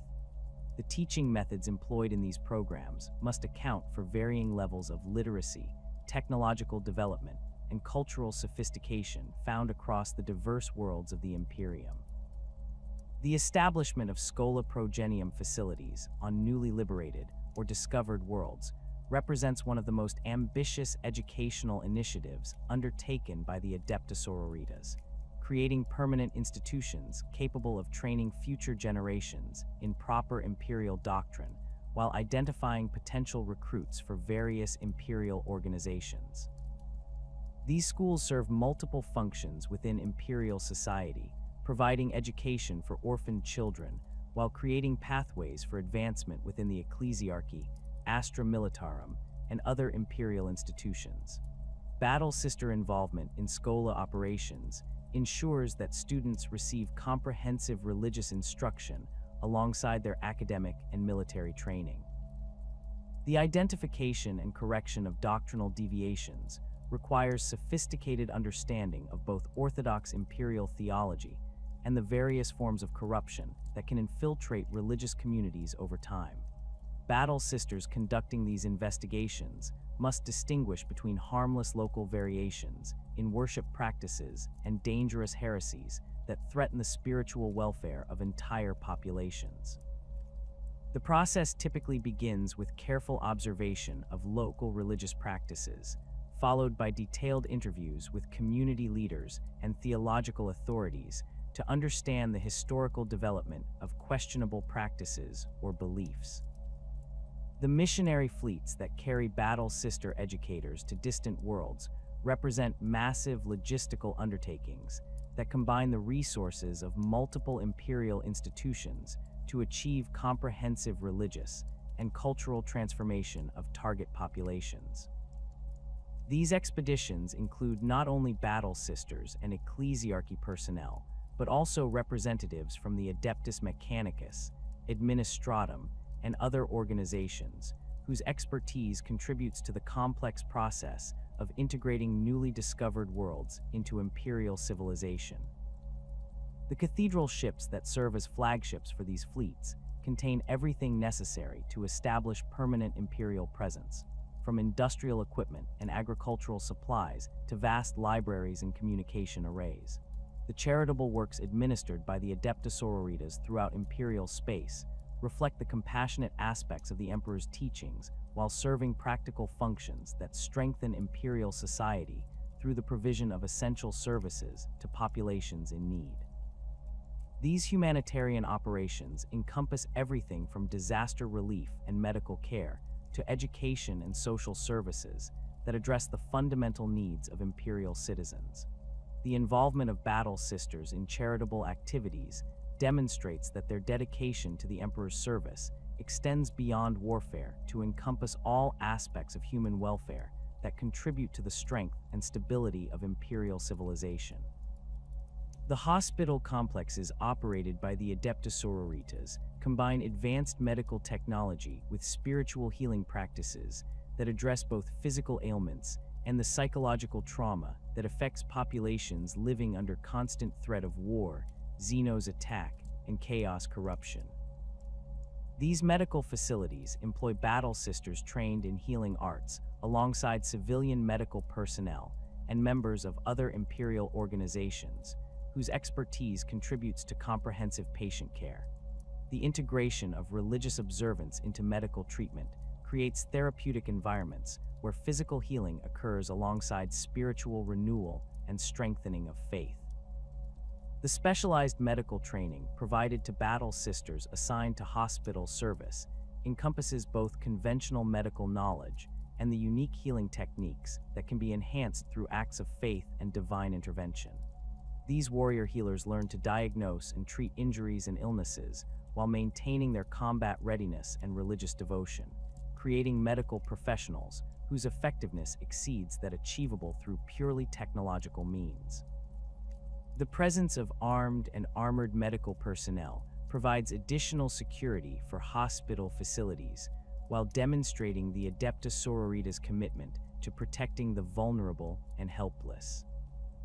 The orphanage systems maintained by the Adepta Sororitas serve crucial social functions within imperial society while providing recruitment opportunities for various imperial organizations seeking individuals whose loyalty and dedication have been shaped from earliest childhood by proper religious instruction. These institutions care for children orphaned by war, disaster, or other tragedies that frequently befall imperial worlds, providing them with education, training, and spiritual guidance that prepares them for productive adult lives in service to the Imperium. The selection of children for potential advancement to Schola Progenium or other specialized training programs requires careful assessment of individual aptitudes and spiritual development. The daily operations of Adepta Sororitas orphanages follow carefully structured schedules that balance educational instruction, physical training, and religious observance in programs designed to develop well-rounded individuals capable of contributing to imperial society in various capacities. The children receive comprehensive education in imperial history, basic literacy and numeracy, practical skills appropriate to their likely future occupations, and extensive religious instruction that forms the foundation of their worldview. Battle sisters serving as instructors and caretakers in these facilities must possess not only the necessary technical skills, but also the patience and empathy required to work effectively with traumatized children. The ceremonial duties performed by the Adepta Sororitas represent some of their most visible and symbolically important functions within imperial society. Their participation in major religious festivals and state occasions, demonstrating the unity between military might and spiritual authority that characterizes the Imperium's governing philosophy. These ceremonial roles require specialized training in protocol, presentation, and the precise execution of complex ritual sequences that have been refined over millennia of imperial tradition. The visual impact of battle sisters in full ceremonial regalia creates powerful impressions that reinforce imperial authority while inspiring devotion among civilian populations. The protection of high-ranking Ecclesiarchy officials during public appearances and ceremonial events requires sophisticated security arrangements that must balance accessibility with protection against the numerous threats that target imperial leadership. Cardinals, bishops, and other senior religious authorities frequently travel throughout imperial space to conduct important ceremonies, consecrate new facilities, and provide spiritual guidance to populations facing particular challenges. The battle sister details assigned to these protection duties must maintain constant vigilance while avoiding actions that might distract from the religious significance of these occasions. The coordination of security operations during major religious festivals involves collaboration between battle sister forces and numerous other imperial organizations, creating complex command structures that must function effectively despite the different priorities and operational methods of the various agencies involved. The Festival of the Emperor's Light, celebrated annually on countless worlds throughout the Imperium, generates security challenges that require months of advanced planning and the deployment of massive resources to ensure successful completion without incident. Battle sisters often serve as the primary coordination authority for these multi-agency operations, their spiritual authority providing common ground that facilitates cooperation between organizations that might otherwise experience jurisdictional conflicts. The processional duties performed by battle sisters during major ceremonies transform routine religious observances into powerful demonstrations of imperial might and devotion, their synchronized movements and thunderous hymnal responses creating atmospheric effects that enhance the spiritual impact of these gatherings. The training required for ceremonial service emphasizes precision, coordination, and the ability to maintain perfect formation despite the distractions and complications that can arise during large public events. These skills prove valuable in combat situations as well, as the discipline required for ceremonial precision translates directly into battlefield effectiveness and unit cohesion under fire. The maintenance of sacred sites and religious artifacts requires specialized knowledge that combines conservation techniques with theological understanding of the spiritual significance of these irreplaceable cultural treasures. Battle sisters assigned to curatorial duties receive extensive training in preservation methods, environmental control, and the proper handling of ancient artifacts whose age and sacred nature make them extremely fragile. The security measures protecting these treasures must balance preservation requirements with accessibility for legitimate scholarly research and religious observance. The diplomatic functions performed by senior battle sisters during negotiations with planetary governors, imperial guard commanders, and other imperial authorities require sophisticated understanding of both imperial law and the complex political relationships that govern interactions between different imperial institutions. Canonesses frequently serve as mediators during disputes that involve religious questions, or when conflicts arise between different interpretations of imperial doctrine. Their recognized spiritual authority and reputation for incorruptible devotion make them valuable intermediaries who can facilitate resolutions that might otherwise prove impossible to achieve through conventional diplomatic channels. The challenges facing the Adepta Sororitas in the current era extend far beyond the traditional threats of heresy and xenos incursion to encompass systemic problems that threaten the very foundation of their organization's ability to fulfill its sacred mission. The recruitment difficulties that have plagued the Battle Sisters since the opening of the Great Rift stem from multiple interconnected factors that create cascading effects throughout their operational capabilities. The disruption of traditional pilgrimage routes and communication networks has severed many potential recruitment worlds from contact with Adepta Sororitas facilities, while the increased tempo of combat operations has reduced the time available for proper candidate evaluation and training.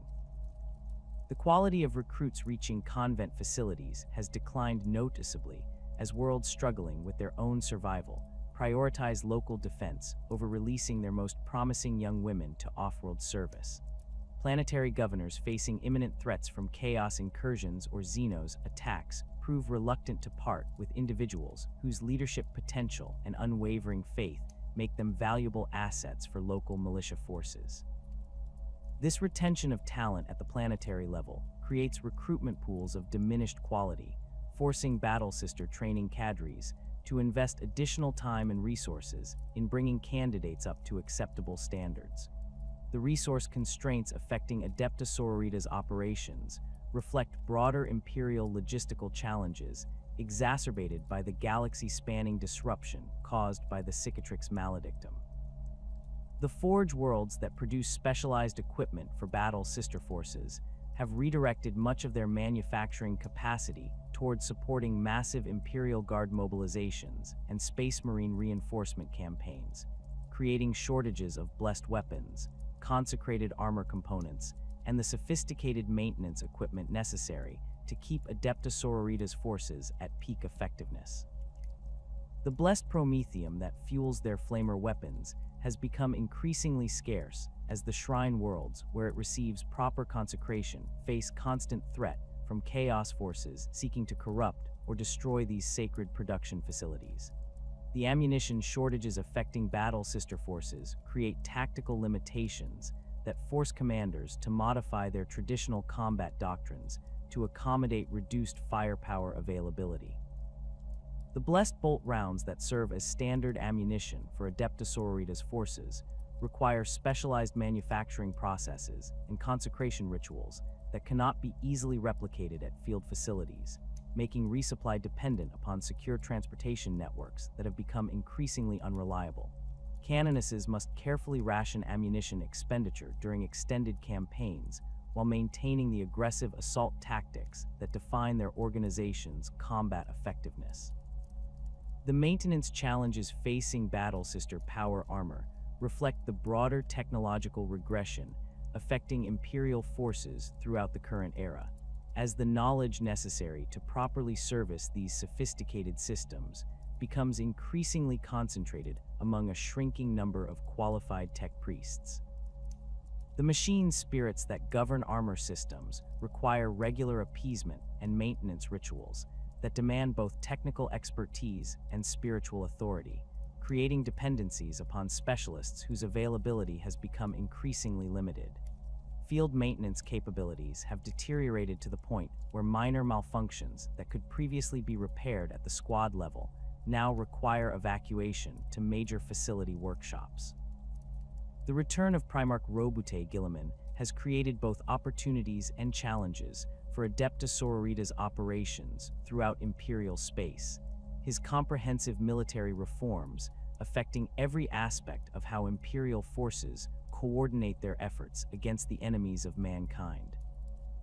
The Codex Astartes principles that guide Guilliman's strategic thinking emphasize standardization and systematic organization that sometimes conflicts with the unique operational methods developed by the Battle Sisters over millennia of independent service.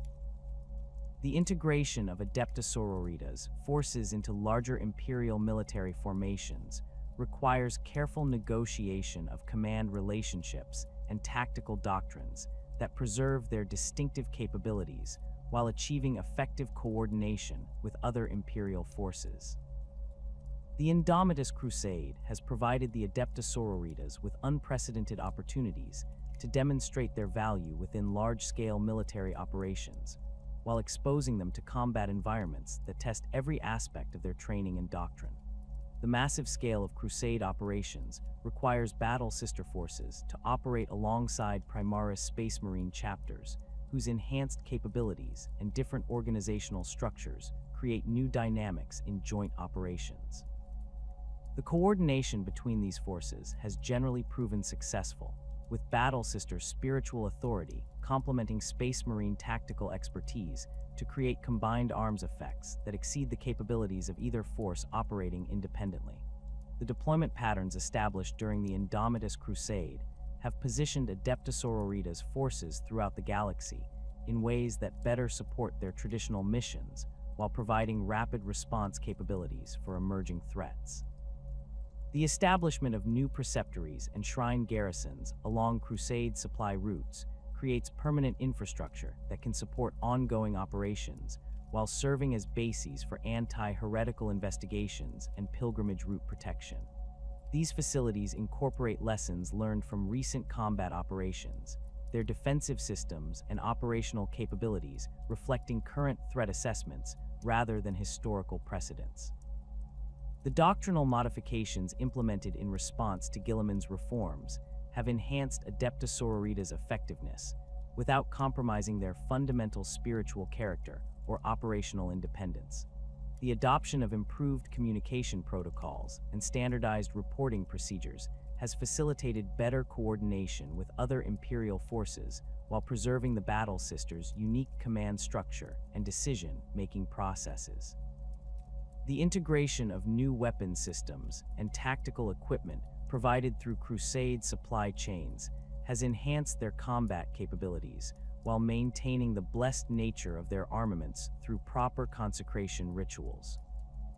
The Cicatrix Maledictum represents an existential threat to Imperial civilization that has fundamentally altered the strategic situation facing all Imperial forces, creating challenges that demand new approaches to warfare while threatening the very foundations of human society throughout the galaxy.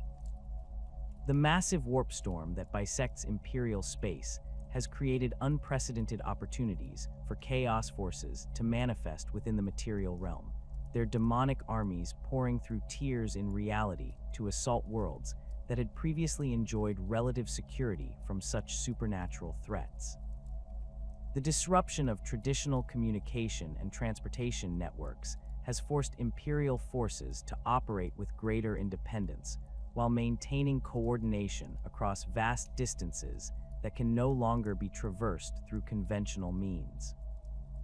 The emergence of new chaos threats from the Great Rift has created combat situations that push Battle Sister forces beyond their traditional operational parameters, requiring them to engage enemies whose capabilities exceed anything encountered during previous conflicts. The demonic entities that manifest through rift incursions possess supernatural abilities that resist conventional weapons, while their very presence corrupts the environment around them in ways that threaten both physical and spiritual welfare of Imperial forces. The blessed weapons carried by Battle Sisters prove more effective against these entities than standard Imperial armaments, but even consecrated bolt rounds and sanctified flames struggle against the most powerful manifestations of Chaos power. The psychological warfare aspects of fighting Chaos forces emerging from the Great Rift create additional challenges that test the spiritual discipline that forms the foundation of Adepta Sororita's training. The sight of reality itself tearing apart to disgorge nightmarish entities that should not exist creates mental trauma that can shatter the sanity of even experienced warriors, while the corrupting influence of Chaos presence threatens to undermine the faith that provides battle sisters with their primary defense against supernatural attack.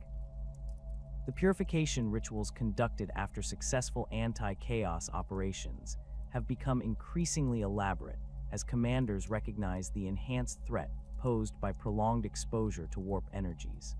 The strategic implications of the Great Rift extend beyond immediate military concerns to encompass fundamental questions about imperial unity and the continued viability of centralized command structures across such vast distances. The division of imperial space into two distinct regions with limited communication between them has forced Adepta Sororitas' leadership to develop more autonomous operational doctrines that can function effectively without constant guidance from Terra or Ophelia 7. This increased independence has enhanced their tactical flexibility while creating potential challenges for maintaining doctrinal consistency across widely dispersed forces. The xenos incursions that have intensified since the opening of the Great Rift present diverse challenges that require battle sister forces to adapt their tactics to engage enemies whose capabilities and motivations differ dramatically from traditional human opponents. The Tyranid hive fleets that have emerged from the galactic void demonstrate coordination and adaptive capabilities that challenge conventional imperial tactical doctrine, their ability to rapidly evolve countermeasures against specific weapons and tactics, forcing constant innovation in combat methods. The blessed nature of Adepta Sororitas' weapons provides some advantages against these alien creatures, but their overwhelming numbers and relentless advance create tactical situations that test the limits of even the most disciplined battle sister formations. The Necron Tomb worlds that have awakened throughout Imperial space present technological challenges that exceed anything in the current Imperial arsenal, their advanced weapons and defensive systems rendering conventional assault tactics ineffective against their primary installations. The ancient nature of these threats creates theological questions about their relationship to the Emperor's divine plan, as these entities predate human civilization by millions of years, while possessing capabilities that seem to mock imperial technological achievements. Battle sister forces engaging Necron forces must rely heavily on acts of faith and divine intervention to achieve tactical objectives that would otherwise prove impossible against such technologically superior opponents. The orc wars that have erupted across the galaxy in response to the increased warfare generated by the Great Rift create massive conventional threats that strain imperial defensive capabilities while providing opportunities for battle sister forces to demonstrate their effectiveness in large-scale conventional warfare. The chaotic nature of orc combat doctrine plays to Adepta Sororitas' strengths in coordinated assault tactics and disciplined firepower, their ability to maintain unit cohesion under extreme pressure, allowing them to achieve breakthrough effects against orc formations that might overwhelm less disciplined forces. The psychological impact of battle sister hymns and battle cries proves particularly effective against orc morale, their thunderous voices creating audio effects that can disrupt enemy coordination while inspiring nearby Imperial forces. The heretical movements that have proliferated throughout Imperial space since the opening of the Great Rift represent perhaps the most insidious threats facing the Adepta Sororitas, as these internal enemies exploit the chaos and uncertainty of the current era to spread corruption within Imperial society itself. The chaos cults that emerge from populations driven to desperation by constant warfare and privation prove especially dangerous, because their initial appeals often focus on legitimate grievances and genuine suffering that makes their message attractive to Imperial citizens facing impossible circumstances. The identification and elimination of these threats requires sophisticated intelligence capabilities and careful discrimination between genuine heresy and legitimate expressions of dissent or despair. The genestealer cults that have established themselves on countless Imperial worlds during the current era of disruption present biological threats that can remain undetected for generations while gradually subverting entire populations through alien influence. The enhanced Tyranid activity associated with the Great Rift has accelerated the activation of dormant genestealer infestations, while creating new opportunities for alien infiltration of Imperial worlds whose defensive capabilities have been weakened by constant warfare. Battle sister forces conducting anti-genestealer operations must maintain strict biological security protocols while engaging enemies whose capabilities include industrial equipment, civilian vehicles, and corrupted members of local security forces. The emergence of new religious movements that claim to offer alternative interpretations of imperial doctrine creates theological challenges that require careful evaluation by battle sister forces trained in doctrinal analysis. The disruption of traditional communication networks has allowed isolated populations to develop religious practices that may deviate significantly from orthodox imperial doctrine without necessarily constituting heretical corruption. The distinction between harmless local variation and dangerous theological deviation requires sophisticated understanding of both imperial doctrine and the specific historical circumstances that have shaped local religious development. The enduring legacy of the Sisters of Battle as exemplars of human faith and determination has never been more crucial than during humanity's current darkest hour, when the very survival of imperial civilization depends upon the continued devotion and sacrifice of those who serve the Emperor's will without question or reservation. The sight of battle sisters advancing through enemy fire while chanting hymns of devotion creates powerful psychological effects that extend far beyond their immediate tactical impact. Their visible demonstration of unwavering faith inspiring hope among civilian populations who might otherwise despair in the face of seemingly insurmountable threats. Their reputation for incorruptible loyalty makes them invaluable assets during operations where the loyalty of other imperial forces might be questioned, their presence serving as both moral authority and practical guarantee of mission success. The acts of faith that manifest through battle sister devotion have become increasingly frequent and dramatic during the current era, suggesting that the Emperor's divine attention remains focused upon his faithful servants even as the galaxy burns around them. These miraculous interventions provide tactical advantages that can prove decisive during desperate battles, while serving as tangible proof that the Emperor continues to protect those who serve him with absolute devotion. The documentation and analysis of these supernatural events creates comprehensive records that serve both historical and theological purposes, their accumulated testimony providing overwhelming evidence for the reality of divine intervention within imperial military operations.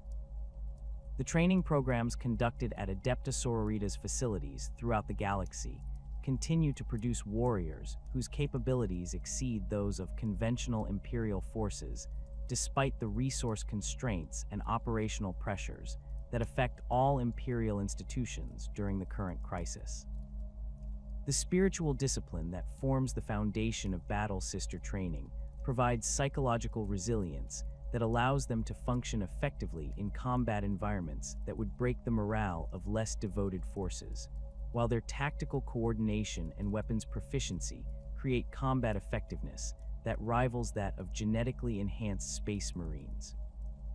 The maintenance of these training standards requires constant vigilance and adaptation to changing circumstances, but the results justify the enormous investment of time and resources required to produce each new generation of battle sisters.